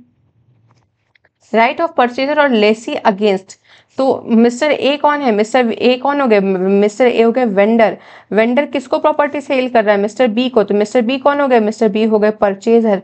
तो परचेजर के क्या क्या राइट्स हैं इस प्रॉपर्टी के against, against a person with no title, मतलब मिस्टर ए के पास कोई टाइटल ही नहीं है, तो परचेजर कौन है, मिस्टर बी, तो मिस्टर बी के मिस्टर ए के अगेंस्ट क्या क्या राइट है, ये सेक्शन उससे डील करता है। आई होप समझ में आ रहा होगा। तो कहते हैं अगर कोई पर्सन कॉन्ट्रैक्ट करता है टू सेल और लेट सर्टेन इमूवेबल प्रॉपर्टी, अगर आपको कोई सर्टेन इमूवेबल प्रॉपर्टी सेल करनी है, लेट गो करनी है, और उस व्यक्ति के पास कोई टाइटल ही नहीं है जो बेचना चाह रहा है, तो परचेजर या लेसी क्या करेगी, परचेजर और लेसी कंपेल करेगी कि पहले जाओ और अपना अच्छा सा टाइटल, परफेक्ट टाइटल इस्टेब्लिश करके आओ, उसके बाद हम लोग बात करेंगे। तो ये सेक्शन नंबर 13 था। सेक्शन नंबर 14 हमने डील कर लिया, 14A कर लिया। अब हम बात करेंगे सेक्शन नंबर 15 के बारे में, जो कि बहुत ही इंपॉर्टेंट है। Who may obtain specific performance, कौन कौन स्पेसिफिक परफॉर्मेंस सीख कर सकता है। तो इसको देखिए, इसमें ये भी कह सकते हैं कि who can sue for specific performance, मतलब कौन व्यक्ति सू कर सकता है कि इस फला फला प्रॉपर्टी की स्पेसिफिक परफॉर्मेंस हमको दिलाइए। तो who can sue for specific performance आप आएंगे सेक्शन नंबर 15 में।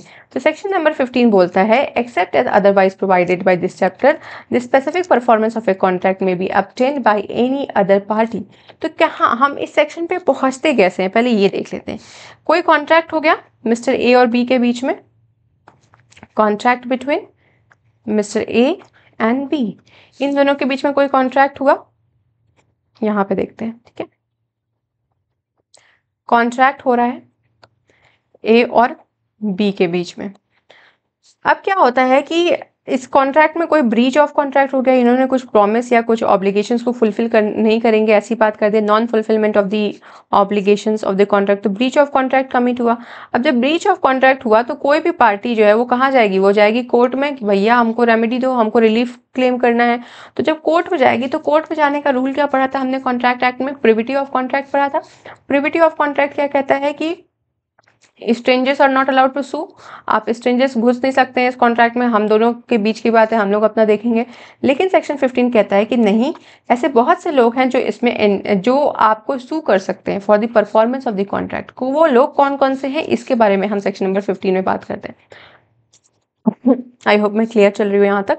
कहते हैं एनी पार्टी देयर टू, कोई भी पार्टी, चाहे वो मिस्टर ए हो चाहे वो बी हो, कोई भी शू कर सकता है for the specific performance of the contract.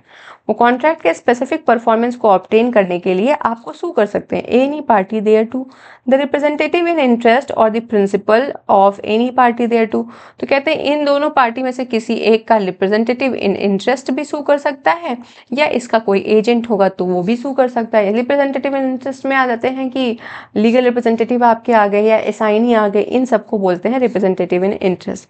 फिर इसका प्रोवाइजो बहुत इंपॉर्टेंट बात ये करता है कि वेयर लर्निंग, स्किल, सॉल्वेंसी और any personal qualification of such party is material ingredient of the contract.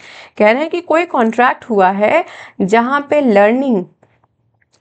Learning हो गई या कोई स्किल हो गया या सॉल्वेंसी है या कोई पर्सनल क्वालिफिकेशन है, ये सब क्या है, ये मटीरियल इंग्रेडिएंट है उस कॉन्ट्रैक्ट का। और where the contract provide that his interest shall not be assign, तो कहते हैं अगर कॉन्ट्रैक्ट ये भी कहता है कि मिस्टर ए अपने इंटरेस्ट को किसी और के ऊपर असाइन नहीं करेंगे, या कॉन्ट्रैक्ट ये भी कहता है कि representative in interest of person, मतलब मिस्टर ए के जो रिप्रेजेंटेटिव इन इंटरेस्ट है या जो भी प्रिंसिपल है या एजेंट है, उसको आप इंटाइटल नहीं कर सकते for specific performance of the contract unless such party has performed his part of the contract।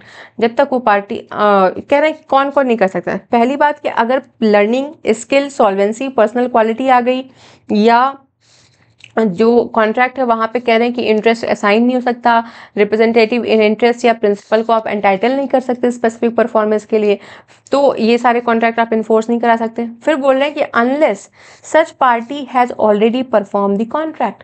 कहते हैं कि कॉन्ट्रैक्ट का पार्ट उस पार्टी ने, मतलब मान लीजिए मिस्टर ए और बी में कॉन्ट्रैक्ट हुआ कि आप मेरी पेंटिंग बनाएंगे, सॉरी, मिस्टर ए और बी में कॉन्ट्रैक्ट हुआ कि आप मेरी पेंटिंग बनाएंगे, पेंटिंग से रिगार्डिंग कॉन्ट्रैक्ट हुआ। मिस्टर ए ने पेंटिंग बनाया और मिस्टर ए उसके बाद मर गए, उनकी डेथ हो गई। तो जब वो उनकी डेथ हो गई तो उन्होंने अपना कॉन्ट्रैक्ट का पार्ट तो परफॉर्म कर दिया ना। तो कह रहे हैं where such party has performed, already performed his part of the contract.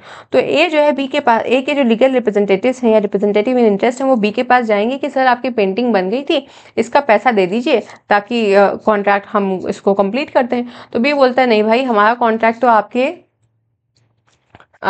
मतलब जो मिस्टर ए हैं उनके साथ होता, आपके फादर के साथ हुआ था, तो आपसे हम नहीं लेंगे। वो उसके कॉन्ट्रैक्ट को बोलते हैं कि हम इसको इन्फोर्स ही नहीं करेंगे। तो यहाँ पे ए का जो लीगल रिप्रेजेंटेटिव है वो जाएगा कोर्ट में for the specific performance of the contract. क्यों जाएगा? क्योंकि वो जो कॉन्ट्रैक्ट का पार्ट है वो ऑलरेडी परफॉर्म कर चुका है मिस्टर ए। फिर दूसरा कहते हैं और whether the performance by his representative in interest और हिज प्रिंसिपल, या मान लो बोलते हैं ए और बी में कॉन्ट्रैक्ट हुआ किसी पेंटिंग को बनाने के लिए। ए बहुत अच्छा कलाकार था और उतना ही अच्छा कलाकार उसका बेटा मिस्टर सी है। तो यहाँ पे कहता है कि अगर जो दूसरा पार्टी है उसने परफॉर्मेंस, रिप्रेजेंटेटिव इन इंटरेस्ट और प्रिंसिपल के द्वारा किसी कॉन्ट्रैक्ट को अगर हम परफॉर्म कर रहे हैं उसको एक्सेप्ट कर लिया है, उसने बोला कि ठीक है मिस्टर सी, आपके फादर तो नहीं रहे लेकिन अगर आप मेरी पेंटिंग बनाएंगे तो भी मैं उसको एक्सेप्ट कर लूँगा, तो ऐसे केस में भी कॉन्ट्रैक्ट को इन्फोर्स करा सकते हैं।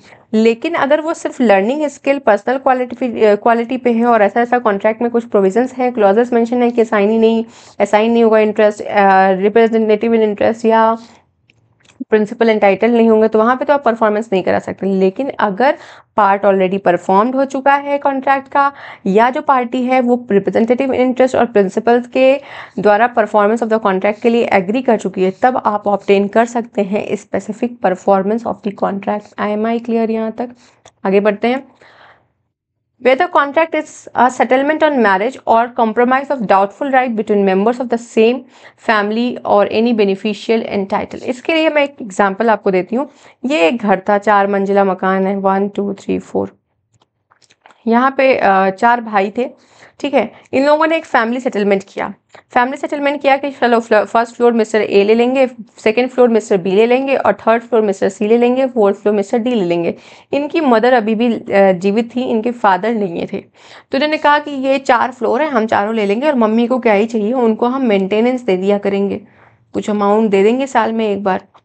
तो यहाँ पे जो मदर थी वो बेनिफिशियल है, ठीक है। Any person beneficially entitle there under,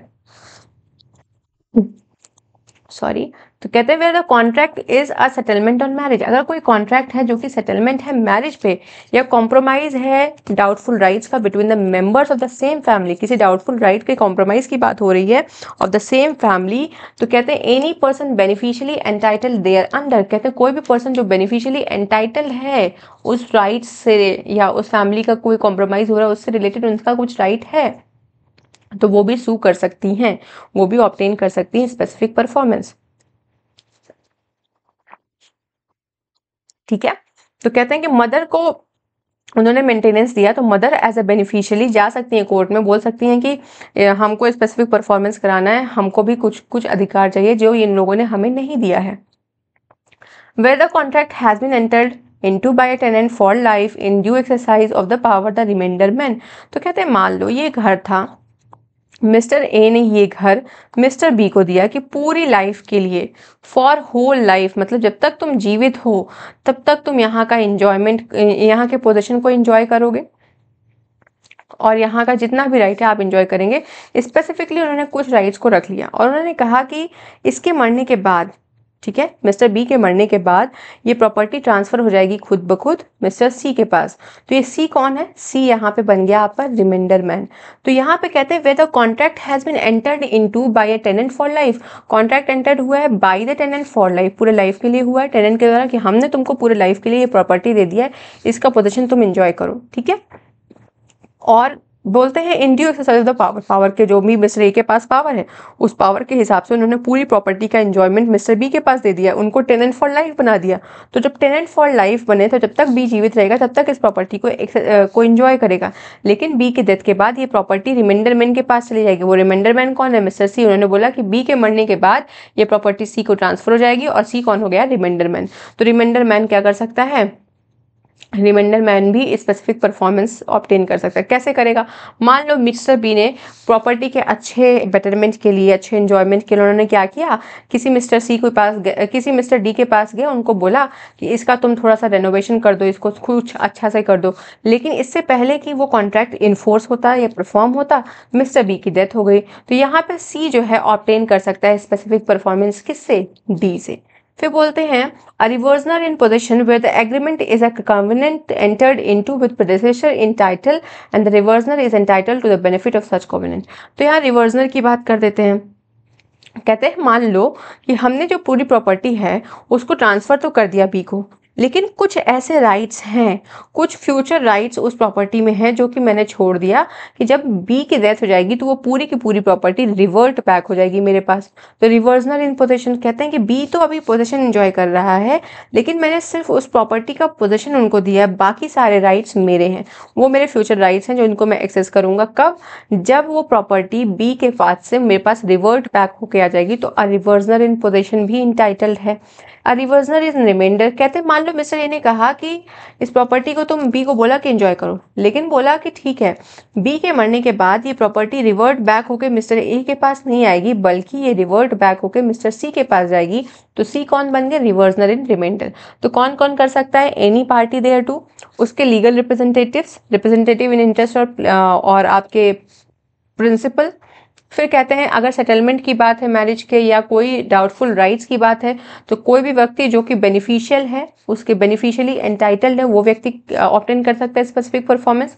फिर बोलते हैं टेनेंट फॉर लाइफ बना दिया आपने तो रिमाइंडर मैन आ सकता है।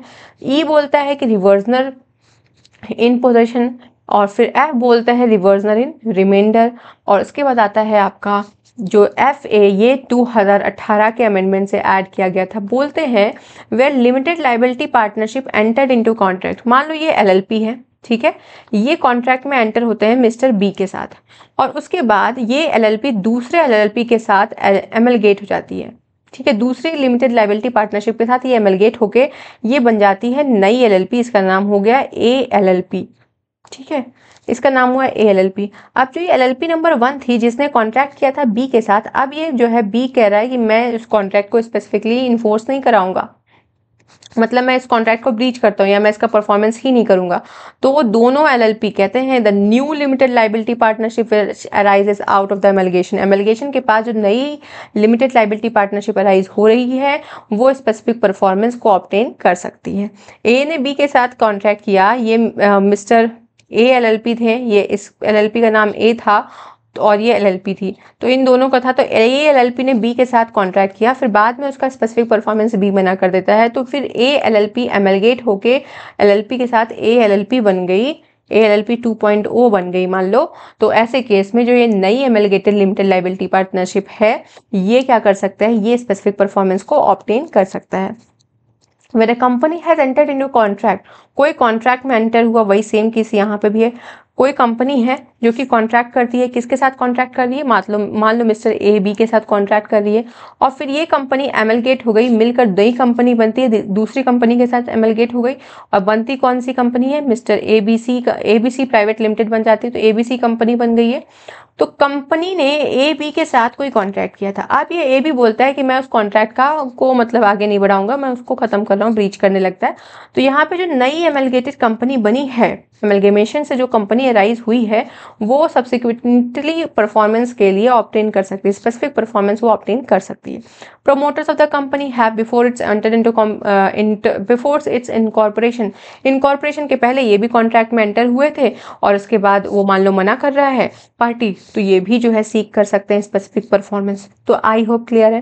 पहला आ गया एनी पार्टी देयर टू, दूसरा आता है उसके रिप्रेजेंटेटिव इंटरेस्ट और प्रिंसिपल, तीसरा आता है अगर मैरिज सेटलमेंट की बात हो रही है तो कोई बेनिफिशियरी, फिर हमने रिमाइंडर मैन के बारे में पढ़ा, फिर रिवर्सनर के बारे में पढ़ा, फिर रिवर्सनर इन पोजीशन के बारे में पढ़ते हैं हम, फिर लिमिटेड लायबिलिटी पार्टनरशिप के बारे में पढ़ते हैं, फिर कंपनी अगर कॉन्ट्रैक्ट में एंटर हो रही है या कोई प्रमोटर्स है। एक हम भूल गए, रिवर्सनर इन पोजीशन, और दूसरा रिवर्सनर इन रिमाइंडर मैन। ठीक है, तो ये 15 के सेक्शन नंबर 15 था। अब आगे बढ़ते हैं सेक्शन नंबर 16। तो हमने पढ़ लिया था पर्सनल बार्स टू रिलीफ कि कौन कौन ऑब्टेन नहीं कर सकता है। तो जिसको सेक्शन नंबर 20 में सब्स्टिट्यूटेड परफॉर्मेंस मिला है, जो कि फेल कर चुका है अपनी रेडीनेस और विलिंगनेस को प्रूव करने से, या जिसने कोई एक्ट किया है फ्रॉड, कॉन्ट्रैक्ट में कोई फ्रॉड कमिट कर दिया, या परफॉर्म ही नहीं कर रहा है, इनकैपेबल हो गया, या इसेंशियल टर्म्स एंड कंडीशन कोई वॉलेट कर रहा है, तो उनको भी हम मना कर रहे हैं कि ऐसे इस कॉन्ट्रैक्ट का स्पेसिफिक परफॉर्मेंस नहीं होगा। सेक्शन 16 कहता है कॉन्ट्रैक्ट टू सेल और let property by one who has no title. देखो सेक्शन नंबर 13 में थोड़ा थोड़ा इसी से रिलेटेड था कि उनके पास टाइटल नहीं था, तो उसके रिगार्डिंग जो खरीदने वाले थे, जो परचेजर थे, उनके क्या क्या राइट थे। यहाँ पे बोल रहे हैं कि कॉन्ट्रैक्ट टू सेल, अगर कोई कॉन्ट्रैक्ट कर रहे हो आप सेल करने के लिए प्रॉपर्टी को, by one who has no title, मतलब मिस्टर बी के पास टाइटल ही नहीं है किसी उस प्रॉपर्टी में, और वो कॉन्ट्रैक्ट कर रहे हैं, तो ऐसा कॉन्ट्रैक्ट स्पेसिफिकली इन्फोर्सेबल नहीं होगा। तो कहते हैं ए कॉन्ट्रैक्ट टू सेल और लेट एनी इमूवेबल प्रॉपर्टी, कोई इमूवेबल प्रॉपर्टी को लेट करने के लिए, सेल करने के लिए आप कोई कॉन्ट्रैक्ट करते हैं तो उसको स्पेसिफिकली इन्फोर्स नहीं करेंगे in favour of a vendor और लेसर, उस लेसर और वेंडर के फेवर में उसको हम इन्फोर्स नहीं करेंगे। Who knowing himself not to have the any title, उन्हें पता है कि वेंडर मतलब वही हो जो बेचने वाला है, उनको पता है कि उनका कोई प्रॉपर्टी में टाइटल नहीं है, लेकिन फिर भी वो कॉन्ट्रैक्ट कर रहे हैं सेल करने के लिए। Who though he entered into a contract believing that he had a good title to the property, ये क्या सोच रहे हैं कि हमारा गुड टाइटल तो है प्रॉपर्टी में, लेकिन उनका कोई ऐसा टाइटल नहीं है, तो उनको भी ऐसे कॉन्ट्रैक्ट को हम इन्फोर्स नहीं कराएंगे। जहाँ पे टाइटल आपका कोई टाइटल ही नहीं है, आपका टाइटल डाउट में है, आप अभी आपको लग रहा है कि गुड टाइटल है प्रॉपर्टी में, लेकिन आपका टाइटल है ही नहीं, तो तब तक हम ऐसे कॉन्ट्रैक्ट को इन्फोर्स नहीं करेंगे जब तक आपका टाइटल रीजनेबल डाउट से फ्री नहीं हो जाता है। तो कहते हैं सबसेक्शन 1 कहाँ अप्लाई होगा, to the sale and hire of movable property also. तो ये सेक्शन नंबर 17 मूवेबल और इमूवेबल दोनों प्रॉपर्टी पे जाता है, और कह रहे हैं कि हम ऐसे कॉन्ट्रैक्ट को इन्फोर्स नहीं करेंगे जहाँ पे आपके राइट जो है, जहाँ पे आपका टाइटल जो है उस प्रॉपर्टी से रिलेटेड क्लियर ही नहीं है। ठीक है, सेक्शन नंबर 18 बात करता है non enforcement except with variation, इतना इंपॉर्टेंट नहीं है। कहते हैं जहाँ पे प्लेंटिफ परफॉर्मेंस सीख करिए पर specific performance of a contract in writing to which the defendant sets up variation, defendant ने कुछ वेरिएशंस को सेटअप कर लिया है, तो प्लेंटिफ उसको ऑब्टेन नहीं कर सकती है एंटिल एंड अनलेस डिफेंडेंट उन सारे वेरिएशंस को ऐड ना कर दे। अगर उसने कुछ वेरिएशन सेट किया, मतलब हमने कोई एग्रीमेंट करना था, हमने उसमें 5 क्लॉजेस डाले और 5 बातों पे हम एग्री किए थे, उसमें से 3 बातें लिखी, आपने 2 हटा दिया, तो आपने वेरिएशन कर दिया ना। तो कह रहे हैं जब तक आप बाकी चीज़ों को ऐड ऑन नहीं कर देते हैं तब तक आप उसकी स्पेसिफिक परफॉर्मेंस के लिए आ नहीं सकते। तो नॉन एनफोर्समेंट तब तक एनफोर्स नहीं होगा एक्सेप्ट विथ वेरिएशन, जब तक वेरिएशन को आप ऐड ऑन नहीं करेंगे। 18 हो गया। आई होप मैं यहाँ तक क्लियर हूँ। सेक्शन नंबर 19 पे बढ़ते हैं। 19 क्या बात करता है? Relief against party and persons claiming under them by subsequent title. तो इसको हम पढ़ते किसके साथ हैं? इसको पढ़ना चाहिए सेक्शन नंबर 15 के साथ। तो अभी हम सेक्शन नंबर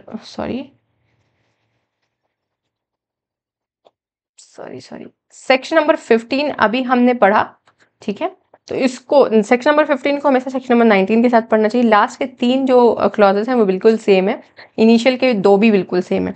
तो कहते हैं except as he otherwise provided by this chapter specific performance of a contract may be enforce against. देखो, who can sue and who can be sued, कौन सू कर सकता है वो हमने सेक्शन 15 में देख लिया, कौन सू हो सकता है वो हम सेक्शन 19 में देखेंगे। तो सेक्शन 19 क्या कह रहा है? सेक्शन 19 कह रहा है स्पेसिफिक परफॉर्मेंस कॉन्ट्रैक्ट का मिलेगा आपको, मे बी इन्फोर्स अगेंस्ट, किसके अगेंस्ट इन्फोर्स होगा? तो इधर पार्टी देयर टू, जो भी पार्टी होंगी उनके against, any person claiming under him by title arising subsequently to the contract. उस कॉन्ट्रैक्ट के वजह से, मान लो कोई ए और बी में कॉन्ट्रैक्ट हुआ है, तो जो टाइटल अराइज हो रहा है वो मान लीजिए ए के लीगल रिप्रेजेंटेटिव्स का भी हो रहा हो, तो कहते हैं कि under him, claiming under him by title arising subsequently to the contract. फिर आता है any person claiming under him through prior to contract, though prior to contract and known to the plaintiff that might be displaced. तो मान लो कि A B C D और ई, ये 5 बच्चे थे मिस्टर जेड के पास, ठीक है। मिस्टर जेड ने क्या किया? अपनी पूरी प्रॉपर्टी का एंजॉयमेंट छोटे बच्चे के नाम कर दिया, मिस्टर ई के नाम पे कर दिया। और मिस्टर जेड और मिस्टर वाई में एक कॉन्ट्रैक्ट होता है कि ये प्रॉपर्टी 2030 के बाद आपके नाम हो जाएगी। किसके नाम हो जाएगी? मिस्टर वाई के नाम हो जाएगी। तो कहते हैं any person claiming under title दो prior to the contract and known to the plaintiff might have been displaced by the defendant। उनको पता है कि जो टाइटल वाई ई क्लेम कर रहा है वो डिस्प्लेस हो जाएगा।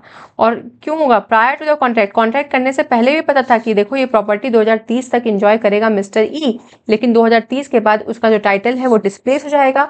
और ये बात किनको पता थी? ये बात प्लेंटिफ को भी पता थी। और डिस्प्लेस कौन करेगा? डिफेंडेंट करेगा। तो कहते हैं any person claiming under title which though prior to the contract and known to the plaintiff might have been displaced by the defendant। तो ऐसे कॉन्ट्रैक्ट में भी आप उनको क्या कर सकते हैं? शू कर सकते हैं ऐसे पर्सन को।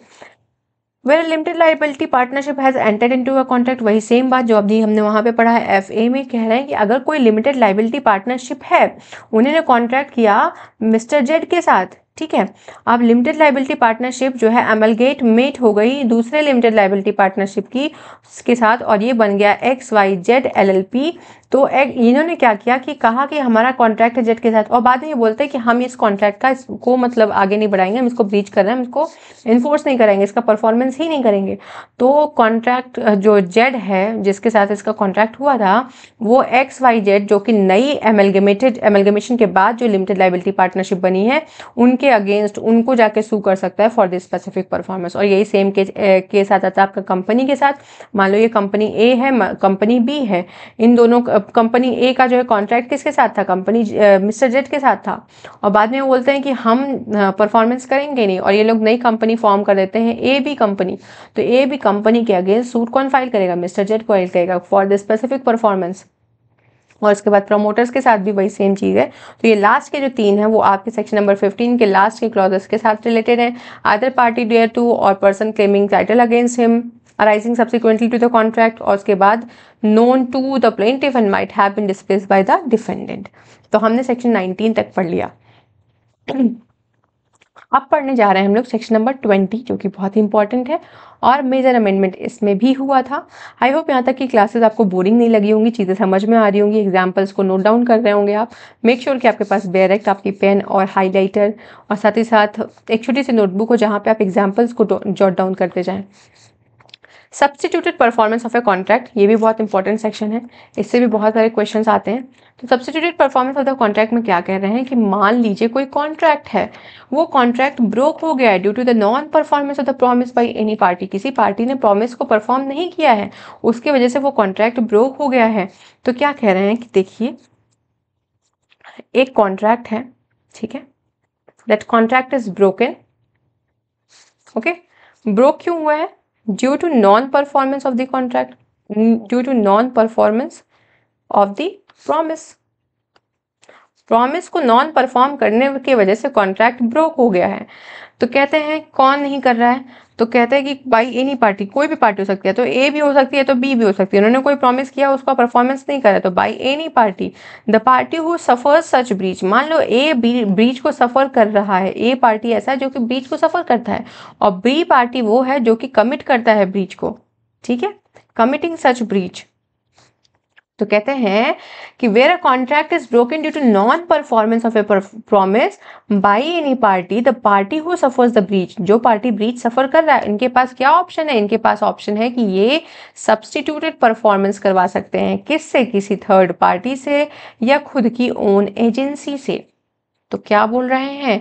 कॉन्ट्रैक्ट हुआ था ए और बी के बीच में, किसी प्रॉमिस के नॉन परफॉर्मेंस की वजह से वो कॉन्ट्रैक्ट ब्रोक हो गया, तो जो व्यक्ति मतलब ए और बी है, जो जिसके साथ ब्रीच हुआ है, उसके पास उस पार्टी के पास ऑप्शन क्या है? वो सब्स्टिट्यूटेड परफॉर्मेंस ले सकता है, किसके थ्रू?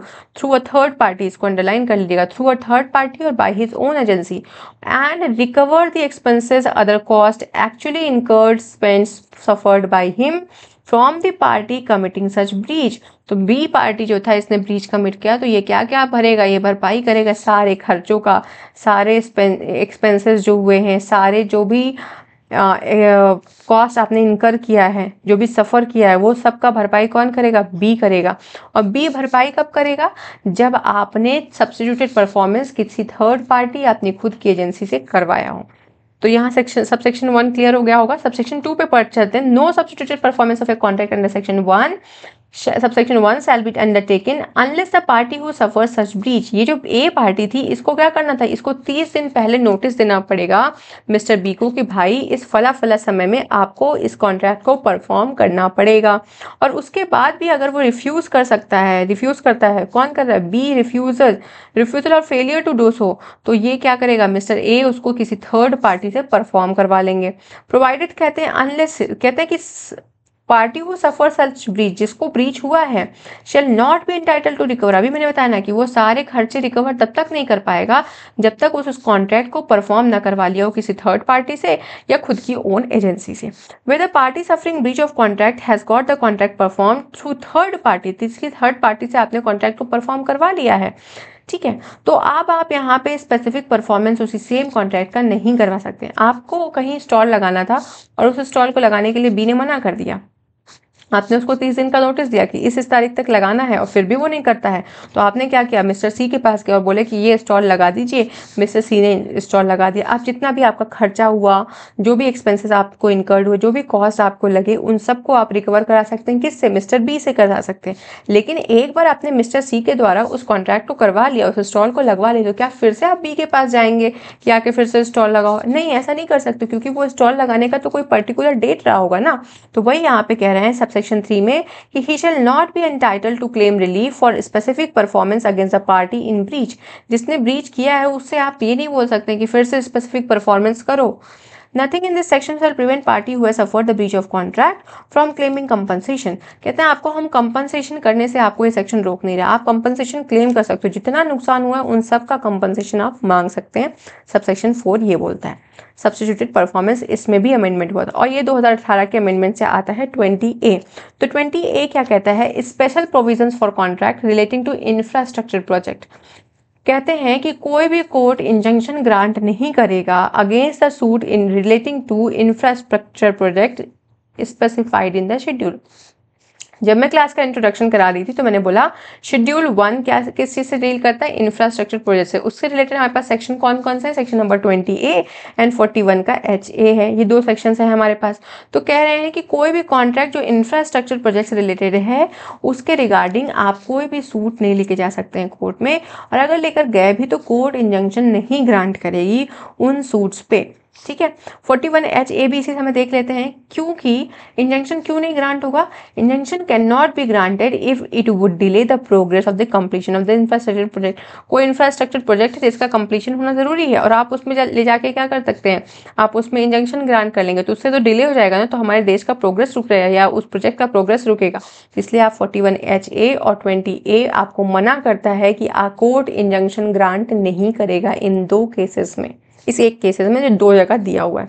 20B में कहते हैं कि इंफ्रास्ट्रक्चर प्रोजेक्ट से रिलेटेड जितने भी सूट्स हैं उनके लिए आपका जो चीफ जस्टिस है हाई कोर्ट का, वो ऑफिशियल गैजेट में नोटिफिकेशन देके एक या एक से ज़्यादा सिविल कोर्ट को स्पेशल कोर्ट घोषित कर सकते हैं।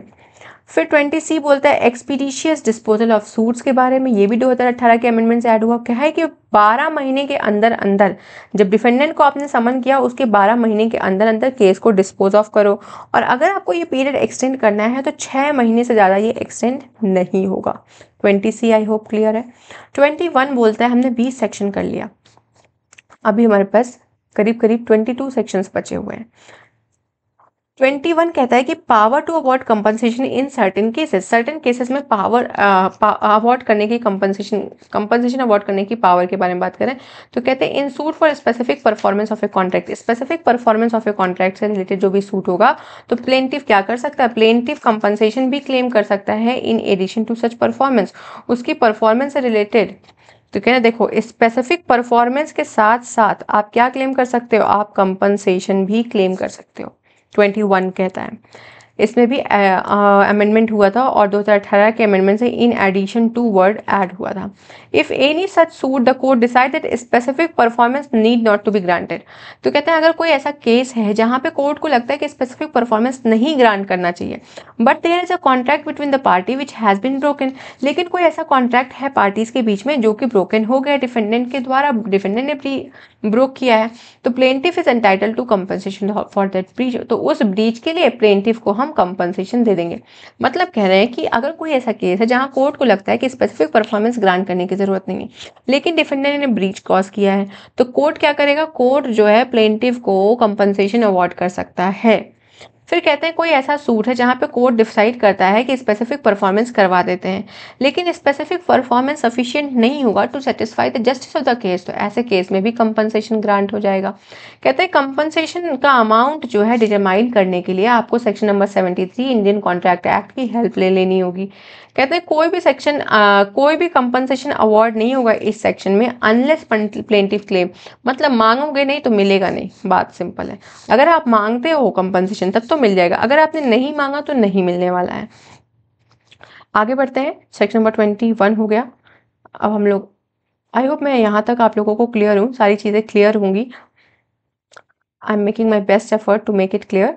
आगे बढ़ते हैं, power to grant relief for possession partition refund of earnest money, तो कहते हैं notwithstanding anything contrary to the contain in CPC any person suing for specific performance of a contract, कोई भी पर्सन अगर सू कर रहा है specific performance of a contract for the transfer of immovable property, immovable property के transfer से regarding, तो वो क्या कर सकता है, अगर इमूवेबल प्रॉपर्टी के रिगार्डिंग वो डिमांड क्या कर रहा है, स्पेसिफिक परफॉर्मेंस डिमांड कर रहा है, तो उसमें वो क्या मांग सकता है, वो कह सकता है कि आप स्पेसिफिक परफॉर्मेंस के साथ साथ मुझे पोजीशन दे दो या पार्टीशन दे दीजिए, या अगर सेपरेट पोजीशन मिल सकता है तो वो भी आप एंटाइटल्ड हैं।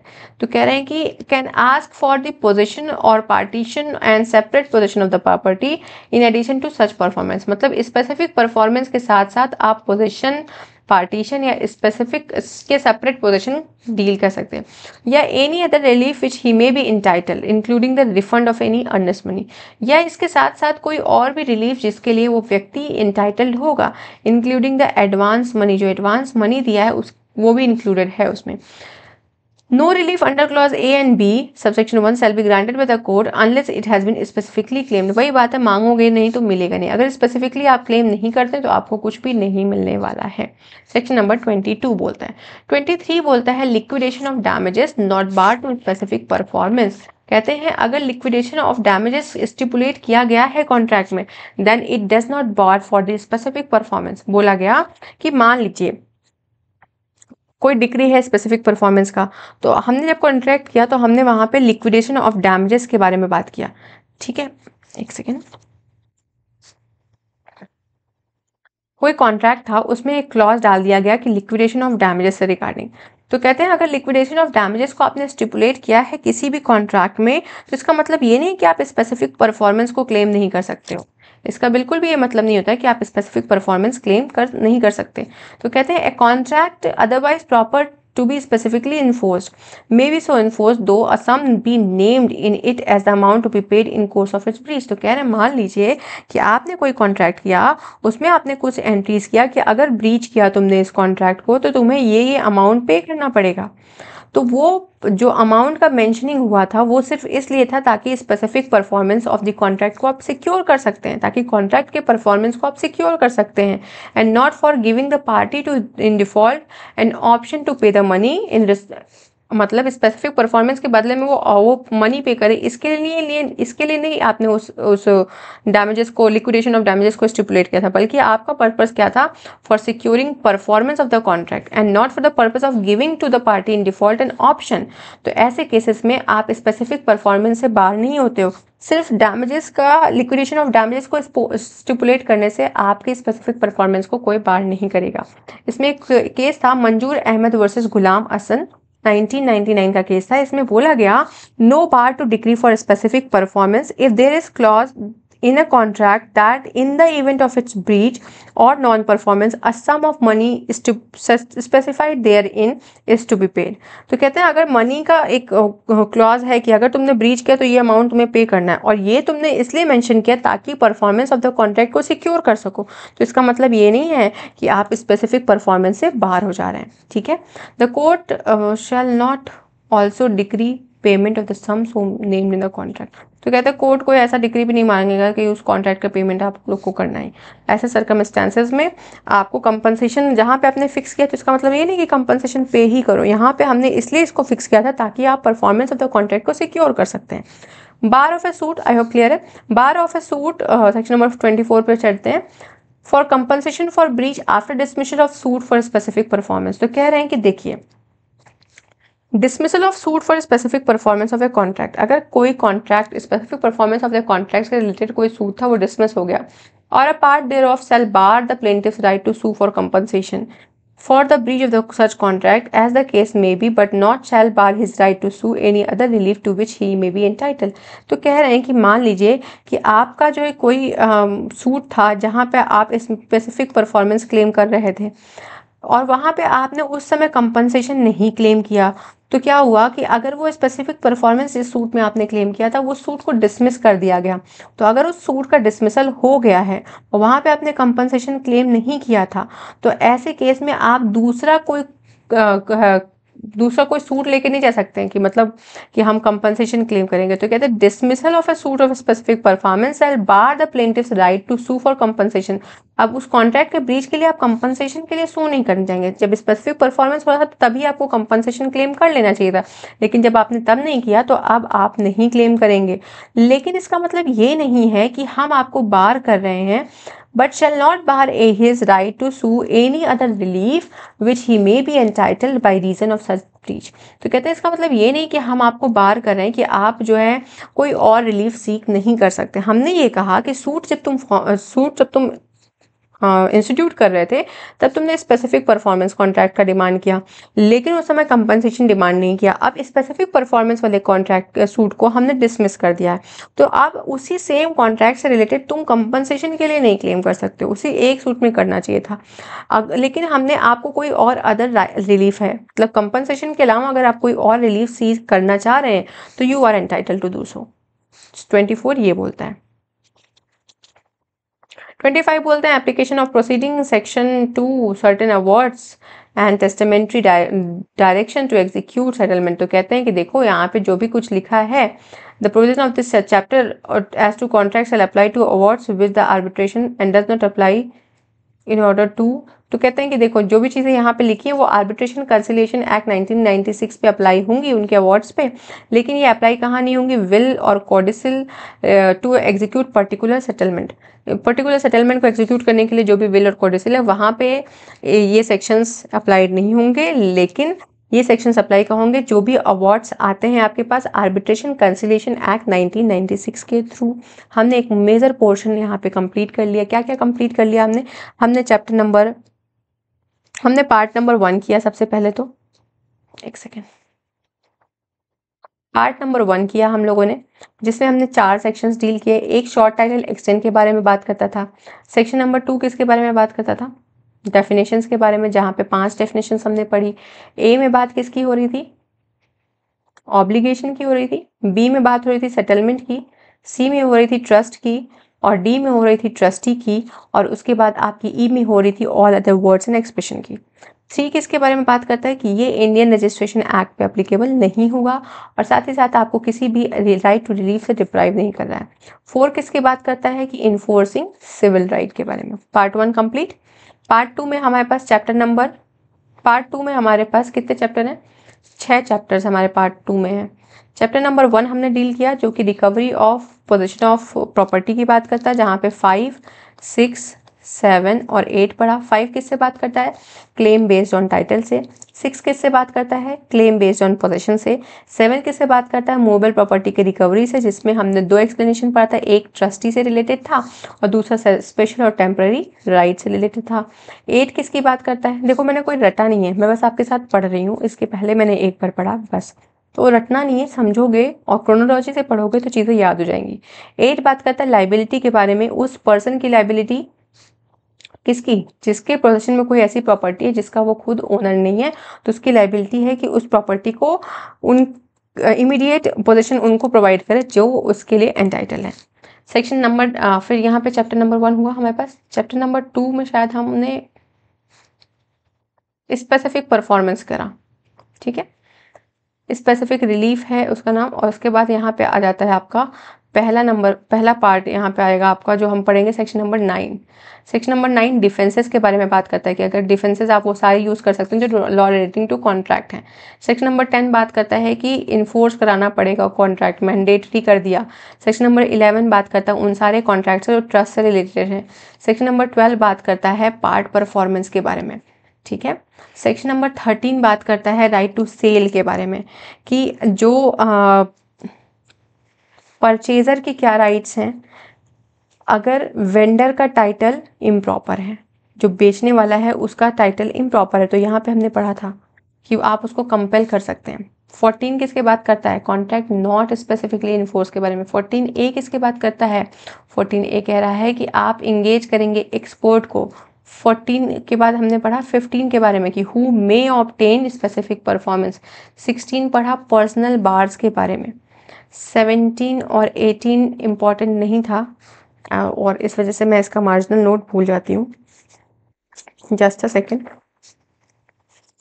17 बात करता है ये भी सेल और लीज के बारे में, कॉन्ट्रैक्ट टू सेल और लीज, जहाँ पे आपका टाइटल क्लियर नहीं है तो वैसे कॉन्ट्रैक्ट इन्फोर्सेबल नहीं होते हैं। अगर आप कोई प्रॉपर्टी सेल लीज करें जहाँ पे आपका टाइटल डाउटफुल है तो आप उसको इन्फोर्स नहीं करा सकते हैं। और 18 भी बहुत अच्छी बात करता है, कहता है नॉन इन्फोर्समेंट एक्सेप्ट वेरिएशन, आपका कॉन्ट्रैक्ट तब तक इन्फोर्स नहीं होगा जब तक वेरिएशन को आप ऐड नहीं करते हैं। 19 में बात करते हैं कि किसके अगेंस्ट आप स्पेसिफिक परफॉर्मेंस ऑब्टेन कर सकते हैं। 20 आ गया हमारा सब्स्टिट्यूटेड परफॉर्मेंस के बारे में। 20A किसके बारे में आ गया कि कोई इंजंक्शन ग्रांट नहीं होगा। 20B किसके बारे में आता है, स्पेशल कोर्ट्स के बारे में। 20C बोलते हैं डिस्पोजल के बारे में। 21 में हमने रिलीफ के बारे में पढ़ा कि रिलीफ क्या हो सकता है, कंपनसेशन भी क्लेम कर सकते हो और स्पेसिफिक परफॉर्मेंस भी कर सकते हो आप। 21 हो गया। अब हम 22 को देख लेते हैं। तो 22 में हमने क्या पढ़ा, लिक्विडेटेड डैमेजेस के पोजीशन की बात किया कि आप जो है स्पेसिफिक परफॉर्मेंस के साथ साथ पोजीशन भी क्लेम कर सकते हो, अर्नेस्ट मनी भी मांग सकते हो, सेपरेट पोजीशन भी मांग सकते हो। और 23 में आता है आपका liquidated damages, I guess liquidation of damages not bar to that. And 24, 25 में आपका इन्फोर्समेंट आ जाता है। 24 में क्या आता है कि आपको हम बार कर रहे हैं कि आप दूसरा सूट नहीं लेकर आएंगे रिगार्डिंग कंपनसेशन, अगर आपका सूट डिसमिसल के लिए जो है स्पेसिफिक परफॉर्मेंस के लिए डिसमिस हो गया है। तो हमने 25 सेक्शंस कर लिया है। इसको एक बार 2 बार पढ़ोगे, 2 बार मेरी वीडियोस भी अगर आप सुन लेंगे तो आपको ये चीज़ें याद हो जाएंगी। ठीक है, अब नेक्स्ट रिमेनिंग सेक्शंस पढ़ लेते हैं। चैप्टर नंबर 3 बात करता है रेक्टिफिकेशन ऑफ इंस्ट्रूमेंट की। 1 सेकेंड का बस ब्रेक लेंगे।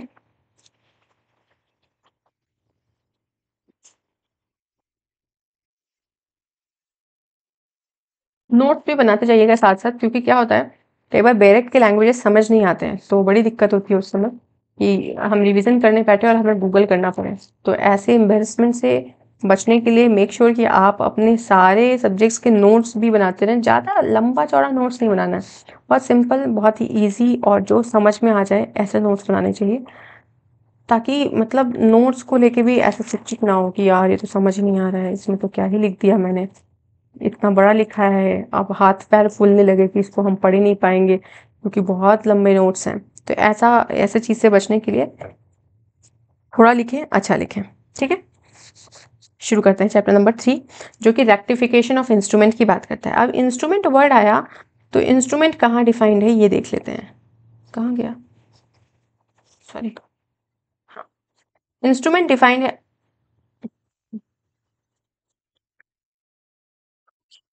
इंस्ट्रूमेंट डिफाइंड है आपके section number 2 subsection 14 Indian stamp act का, जो कहता है कि कोई भी ऐसा डॉक्यूमेंट, ठीक है, कोई भी डॉक्यूमेंट है जहाँ पे कोई, ओहो व्हाट इज हैपनिंग, ठीक है, कोई भी ऐसा डॉक्यूमेंट है, मैं नीचे लिख लेती हूँ, कोई भी ऐसा डॉक्यूमेंट है जहाँ से कोई राइट या लाइबिलिटी क्रिएट हो रही है, वो लाइबिलिटी आप क्रिएट कर रहे हो या एक्सटिंग्विश कर रहे हो या ट्रांसफ़र कर रहे हो, एक्सटेंड कर रहे हो या लिमिटेड कर रहे हो, तो उसको हम क्या बोलते हैं, इंस्ट्रूमेंट बोलते हैं। Instruments means any document which create any liability, any right, any limit, या आप किसी राइट को ट्रांसफ़र कर रहे हैं, लिमिट कर रहे हैं, उन सब को जब हम करते हैं तो वो एक इंस्ट्रूमेंट कहलाता है। तो इंस्ट्रूमेंट की एक डेफिनेशन आप नोट डाउन कर सकते हैं।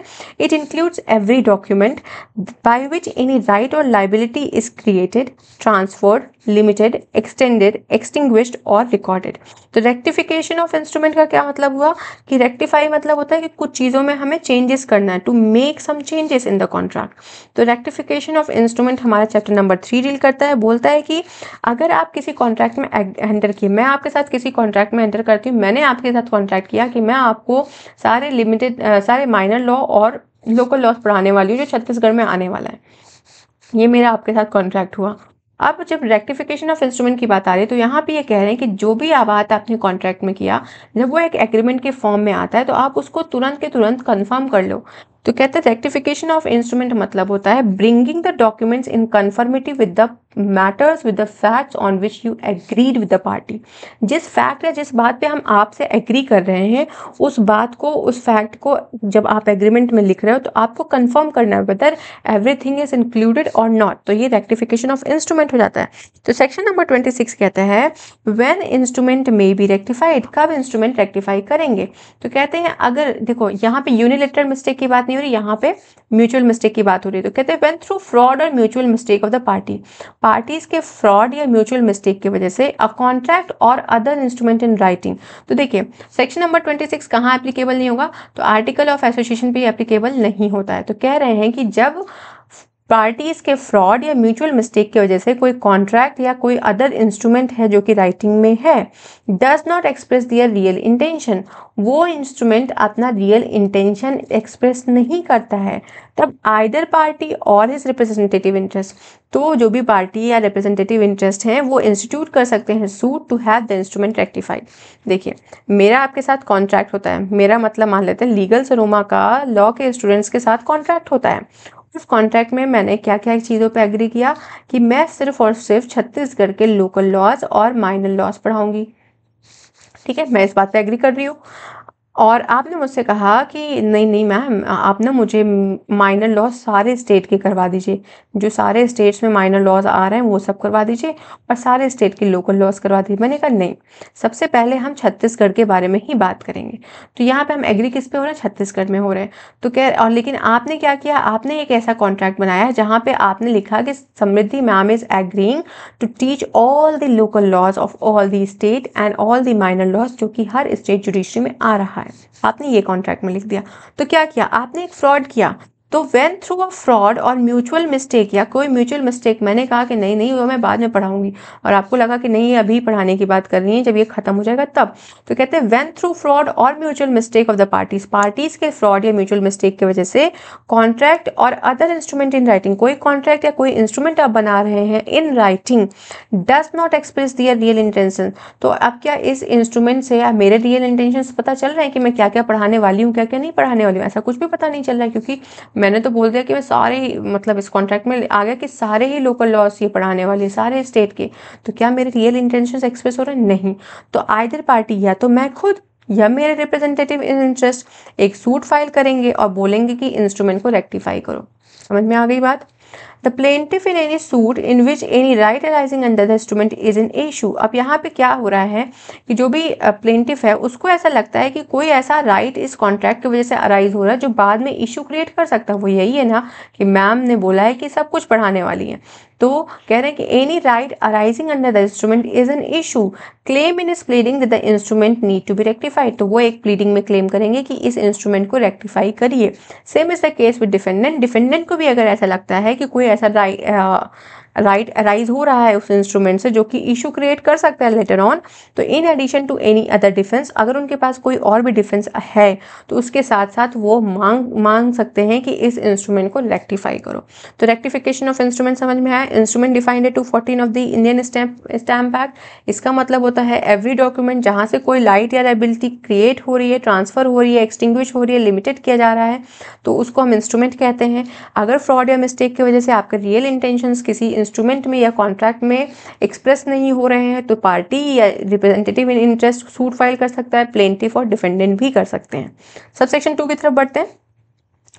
If in any suit in which a contract or other instrument is sought to be rectified under subsection 1, अगर कोई सूट ऐसा है जहाँ पे कोई कॉन्ट्रैक्ट या इंस्ट्रूमेंट रेक्टिफाइड होने वाला है सबसेक्शन 1 में, कोर्ट को ऐसा लगता है कि through fraud and mistake does not express the real intention, वो इंस्ट्रूमेंट कोई रियल इंटेंशन एक्सप्रेस नहीं कर पा रहा है पार्टीज का, तो कोर्ट के पास डिस्क्रिशन है कि वो डायरेक्ट कर सकता है रेक्टिफिकेशन ऐसे इंस्ट्रूमेंट का, so as to express that intention, जो भी तुम्हारा इंटेंशन है उसको एक्सप्रेस करो। और इसीलिए कोर्ट बोल सकता है कि पहले रेक्टिफिकेशन करो ऐसे इंस्ट्रूमेंट का।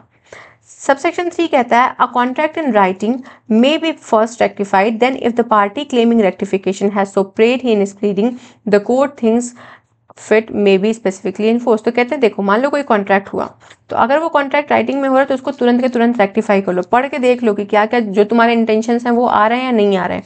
अगर वो इंटेंशंस हैं वैसे ही चाहिए उस एग्रीमेंट में या उस कॉन्ट्रैक्ट या इंस्ट्रूमेंट में लिखा हुआ है, तो आप कोर्ट से प्रेयर करेंगे, प्लीड करेंगे कि भैया इसको तुरंत के तुरंत इमीडिएट इफेक्ट से स्पेसिफिकली इन्फोर्स करा दीजिए। आई होप सेक्शन 26 क्लियर है। 3 क्लॉजेस के बारे में बात करता है। पहला बता रहा है कि अगर रियल इंटेंशन एक्सप्रेस नहीं हो रहे हैं तो ये 3 लोग हैं जो कि रेक्टिफिकेशन के लिए डिमांड कर सकते हैं, सूट फाइल कर सकते हैं।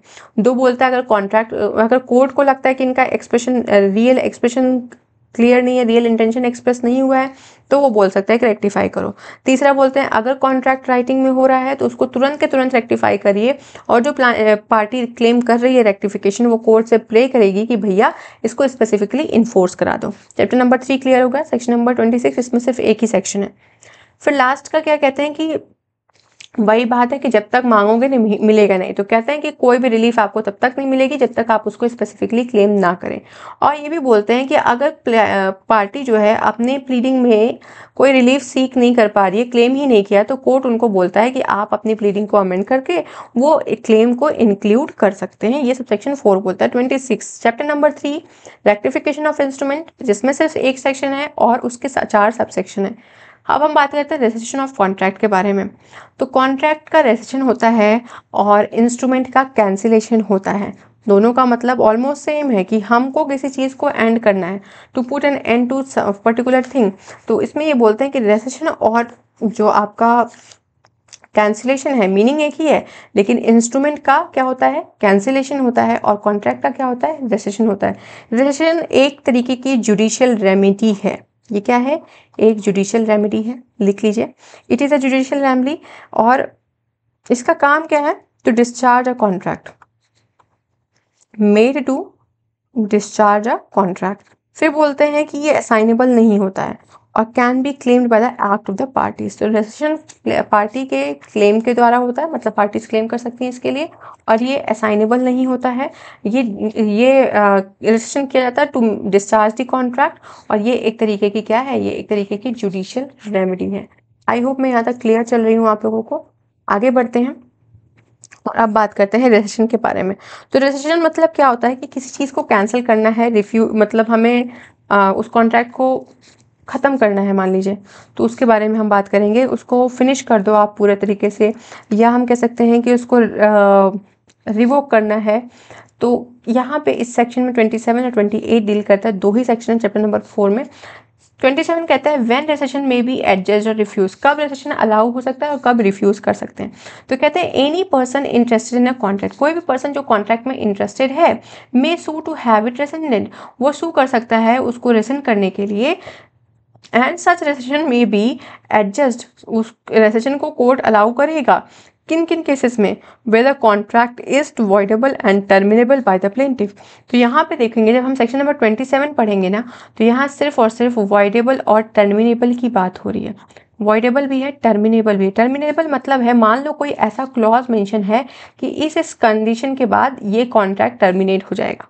तो कहते हैं कि कॉन्ट्रैक्ट में कोई भी पर्सन इंटरेस्टेड है किसी कॉन्ट्रैक्ट में, तो वो सू कर सकता है उस कॉन्ट्रैक्ट को खत्म करने के लिए, और ऐसा रेसेशन कोर्ट अलाउ भी कर सकता है किस केस में, जहां पे कॉन्ट्रैक्ट वॉइडेबल या टर्मिनेबल है, और where the contract is unlawful for cause not apparent. तो कहते हैं कॉन्ट्रैक्ट अनलॉफुल है, लेकिन किस कॉज की वजह से है वो हमें पता तो नहीं चल रहा है, लेकिन defendant is more to blame than plaintiff, मतलब डिफेंडेंट यहाँ पे ज़्यादा फॉल्ट पे है।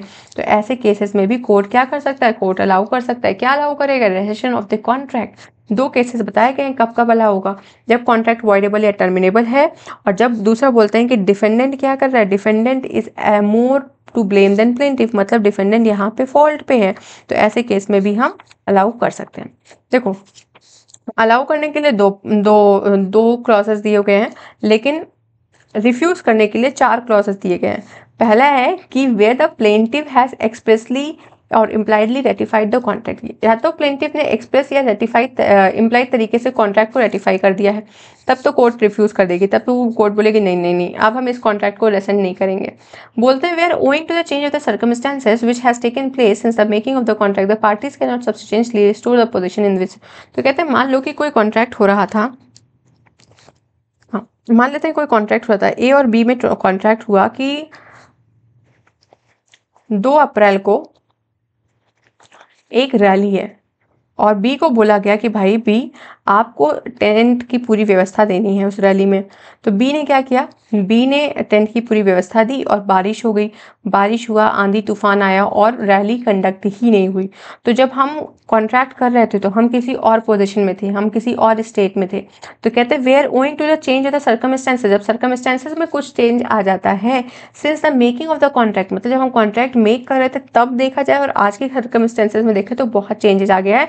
तो party cannot substantially restore to the position, तो पार्टी उस सेम पोजीशन पे रिस्टोर नहीं कर सकती है जिसमें वो स्टूड कर रहे हैं। तो कॉन्ट्रैक्ट वाज मेड।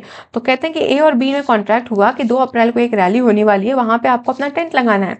बी साहब ने जाके टेंट वेंट लगा दिया, कुर्सी उर्सी सारी बिठा दिया, और बारिश हो गया, बारिश होने की वजह से रैली कंडक्ट ही नहीं हुई। तो ए ने बोला कि जब कंडक्ट ही नहीं हुई तो मैं इस कॉन्ट्रैक्ट को कैंसिल कर रहा हूँ और मैं तुम्हें कोई भी पैसा नहीं दूंगा। तो यहाँ पे बी क्या कर सकता है, बी जाएगा 27 के थ्रू कोर्ट में, बोलेगा कि ये कॉन्ट्रैक्ट को रेसेंड कर रहे हैं, तो कोर्ट बोलेगा कि रेसेंड हो ही नहीं सकता, क्योंकि जिस पोजीशन में आपने कॉन्ट्रैक्ट किया था उसमें हम आपको रिस्टोर नहीं कर सकते। ऑल्दो तुम्हारी रैली नहीं हुई, लेकिन बी ने तो अपना सारा काम किया, तो बी को पैसा दो। तो यहाँ पे भी बोलते हैं कि कॉन्ट्रैक्ट ऐसा जो होगा वो रेसेंड नहीं करेगा, कोर्ट रिफ्यूज कर देगा। With the third parties during the substance of the contract acquired in rights in good faith. तो कहते हैं कि ए और बी में कॉन्ट्रैक्ट हुआ, लेकिन जब कॉन्ट्रैक्ट हो रहा था तब इनको पता तो नहीं था, मिस्टर सी को पता तो नहीं था, लेकिन इन्होंने क्या किया, कुछ राइट्स को एक्वायर कर लिया उसी सेम प्रॉपर्टी में in good faith without the notice. तो ऐसे के कॉन्ट्रैक्ट को भी हम रेसेंट नहीं करते हैं। कहते हैं where only the part of the contract is sought to be rescinded and such part is not severable. तो कहते हैं कोई कॉन्ट्रैक्ट है, उसका एक पार्ट जो है उसको हमें रेसेंट कराना है, लेकिन उस पार्ट को हम बाकी कॉन्ट्रैक्ट से सेपरेट नहीं कर सकते हैं। तो ऐसे केस में भी कोर्ट रिफ्यूज कर देगा, क्या रिफ्यूज करेगा, रेसेशन ऑफ द कॉन्ट्रैक्ट। ठीक है, यहां तक मैं क्लियर हूं। 28 बात करता है recession in certain circumstances of contract for cell और लीज ऑफ इमूवेबल प्रॉपर्टी। तो कहते हैं कि अगर कोई सूट आया है जहां पे स्पेसिफिक परफॉर्मेंस की डिग्री मांग रहे हैं, किसके लिए, सेल या लीज के लिए, किसी इमूवेबल प्रॉपर्टी के लिए, the purchaser or lessee does not within the period allowed by the decree or such further period as the court may allow pay the purchase money in the court. तो कहते हैं कि देखो, आप court में कोई suit institute करते हो, किस लिए कर रहे हो, specific performance of the contract के लिए। वो किससे रिलेटेड है, सेल से या लीज से रिलेटेड है। तो यहाँ पे कह रहे हैं कि देखो, दो पार्टी होती है ना, एक तो परचेजर होती है जो खरीदेगी और एक वेंडर होती है जो सेल कर रही होती है। तो कहते हैं कि where in a suit decree for specific performance of a contract for sale या लीज के लिए कोई डिग्री आप गए हो, डिग्री पास हो गई है किसी सूट में, specific performance of the contract के स्पेसिफिक परफॉर्मेंस के लिए कोर्ट ने किसी सूट में डिग्री दे दिया है, किसके लिए, लीज और सेल के रिगार्डिंग, किसी इमूवेबल प्रॉपर्टी के लिए। तो जो परचेजर है, जो खरीद रहा है, उसको does not within the period allowed by the degree, मान लो डिग्री में लिखा है कि 3 महीने के अंदर अंदर तुम पूरा पैसा वैसा दे दो, तो does not within the time period allowed, जो टाइम पीरियड अलाउड है उसके अंदर वो जो है परचेज नहीं करता है, मतलब पे नहीं करता है परचेज अमाउंट को। तो कोर्ट ने बोला है कि 3 महीने के अंदर अंदर आप 1 लाख रुपए दे के इस प्रॉपर्टी को परचेज कर लीजिए, लेकिन वो 3 महीने के अंदर अंदर पेमेंट नहीं करता है उस परचेज अमाउंट का जो कोर्ट ने उसको ऑर्डर किया है पे करने के लिए। तो वेंडर क्या करेगा, वेंडर उसी सेम सूट में जिसमें डिग्री हो चुका है, उसी सेम सूट में डिमांड कर सकता है कि इस कॉन्ट्रैक्ट को रेसिन करिए, इस कॉन्ट्रैक्ट को खत्म करिए। Where a contract rescinded under subsection 1, the court shall direct the purchaser or the lessee if he has obtained the position of the property under the contract to restore such possession. कहते हैं कि अगर contract रेसेंड हो गया subsection 1 में, मतलब जो vendor था उसने कॉन्ट्रैक्ट कर दिया, बोला कि भाई साहब ये इन्होंने पेमेंट नहीं किया 3 महीने में, इस कॉन्ट्रैक्ट को हम अप्लाई कर रहे हैं उसी सेम सूट में कि रेसिन करिए। अगर कॉन्ट्रैक्ट रेसिन हो गया तो जो व्यक्ति के पास, मतलब जो आपका परचेजर था, अगर उसने कोई पोजीशन प्रॉपर्टी का ऑब्टेन किया था तो उसको बोलेंगे कि उसको रेस्टोर करो वेंडर को। फिर बोलते हैं may direct the payment to the vendor और lessor all the rents and the profit, जो भी रेंट या प्रॉफिट तुम्हें उस प्रॉपर्टी से मिला है उस दौरान में, फिर भी तुमने उस प्रॉपर्टी को खरीदा नहीं, तो वो सब कुछ रिस्टोर करेंगे। आप किसको रिस्टोर करेंगे, वेंडर को, जिससे आप उस प्रॉपर्टी को खरीदने वाले थे। फिर बोलते हैं if the purchase or lessee pays the purchase money other sum which he is ordered to pay under the decree within the period specified, the court may on application made in the same suit award the purchase। अगर वो payment कर देता है, अगर उसने payment नहीं किया, contract रेसेंट हो गया, अगर उसने पेमेंट कर दिया तो जो वेंडर है वो प्रॉपर कन्वेंस, मतलब सेल डीड को एग्जीक्यूट कराओ, उनको पूरा का पूरा प्रॉपर्टी का पोजीशन दो। अगर पेमेंट हो गया तो पोजीशन दो, प्रॉपर कन्वेंस होगा, सेल डीड को एग्जीक्यूट कराया जाएगा। और अगर उसने नहीं किया तो जो जो बेनिफिट उसने लिया है वो रिस्टोर कर देगा। डिलीवरी ऑफ पोजीशन, उसको प्रॉपर्टी के पोजीशन डिलीवर करिए। कहते हैं कोई भी सेपरेट सूट आप रिलीफ क्लेम करने के लिए फाइल नहीं करेंगे। ये तो आगे भी बोल दिया ना कि जिसमें जिस सूट का डिग्री हो गया है उसी में आप अप्लाई कर सकते हैं कॉन्ट्रैक्ट को रेसिन करने के लिए, आपको दूसरा सेपरेट सूट फाइल करने की कोई ज़रूरत नहीं है। जो भी कॉस्ट आएगी किसी भी प्रोसीडिंग की वो कोर्ट की डिस्क्रिप्शन पे होगी। अल्टरनेटिव प्रेयर के बारे में बोलते हैं तो कहते हैं alternative prayer for rescission in suit for specific performance. तो कहते हैं ए प्लेंटिफ इंस्टीट्यूट कर रहा है किसी सूट को स्पेसिफिक परफॉर्मेंस ऑफ कॉन्ट्रैक्ट के लिए इन राइटिंग, वो प्ले कर सकता है अल्टरनेटिव के लिए। वो कहेगा कि अगर कॉन्ट्रैक्ट को स्पेसिफिकली इन्फोर्स नहीं कराते हो तो इसको कैंसिल करा दो, रेसिन करा दो, खत्म करा दो। And the court if refuses to enforce the contract, अगर कोर्ट बोलता है कि हम इस कॉन्ट्रैक्ट को रिफ्यूज कर रहे हैं, हम इसका स्पेसिफिकली इन्फोर्स कराएंगे ही नहीं, तो वो बोल सकता है कि तब आप इसको ख़त्म कर दीजिए और डिलीवर आप कर दीजिए। मतलब उसने स्पेसिफिक परफॉर्मेंस मांगा, अगर आप नहीं दे रहे हैं उसको तो कॉन्ट्रैक्ट को डिलीवर अप एंड कैंसिल करिए। ये अल्टरनेटिव प्रेयर होगी सूट में। कोर्ट में requires party to do equity, equity की बात कर रहे हैं कि भाई जो भी रिलीफ तुमने लिया है उसको रिस्टोर करना पड़ेगा on the recession of the contract. ठीक, नंबर 30 तक क्लियर है। हमने 26 देखा जो कि बात करता है रेक्टिफिकेशन के बारे में। 27 देखा कि कब registration of the contract allow होगा और कब रिफ्यूज होगा। 28 में हम contract of sale for lease और ऑफ इमूवेबल प्रॉपर्टी की बात कर रहे हैं, जहाँ पे अगर स्पेसिफिक परफॉर्मेंस की डिग्री आ गई है और तब वो सूट उसमें पेमेंट नहीं कर रहा है वो जो भी परचेज अमाउंट है, तो ऐसे में उसी सेम सूट में अप्लाई करेंगे रेजिस्ट्रेशन के लिए। 29 अल्टरनेटिव प्रेयर की बात करता है। 30 बात करता है कि कोर्ट्स में require the party to do equity, मतलब जो भी तुमने प्रॉफिट लिया है उन सबको रिस्टोर करो। आई होप मैं यहाँ तक क्लियर हूँ। आज की क्लास को हम यहीं पे ख़त्म करते हैं। Cancellation of the contract or injunction, perpetual injunction, temporary injunction, इन सब के बारे में हम डिटेल में बात करेंगे अपने नेक्स्ट पार्ट में। आई होप ये पार्ट आपको पसंद आया हो, और अगर पसंद आता है तो इसे अपने दोस्तों के साथ शेयर करें, मेरी प्लेलिस्ट को सब्सक्राइब करें। मेरे चैनल अभी ग्रो कर रहा है तो प्लीज़ सपोर्ट, और कोई भी चीज़ समझ में नहीं आती है उसको आप मेरे साथ कमेंट के सेक्शन में डिस्कस कर सकते हैं। In case of any issue comment me. I hope चीज़ें क्लियर होंगी। ना क्लियर हो तो आप एक बार 2 बार रिपीट पे देख लीजिएगा। इंजंक्शन वाला पोर्शन हम लोग कल की क्लास में डील करेंगे। Thank you, have a good day.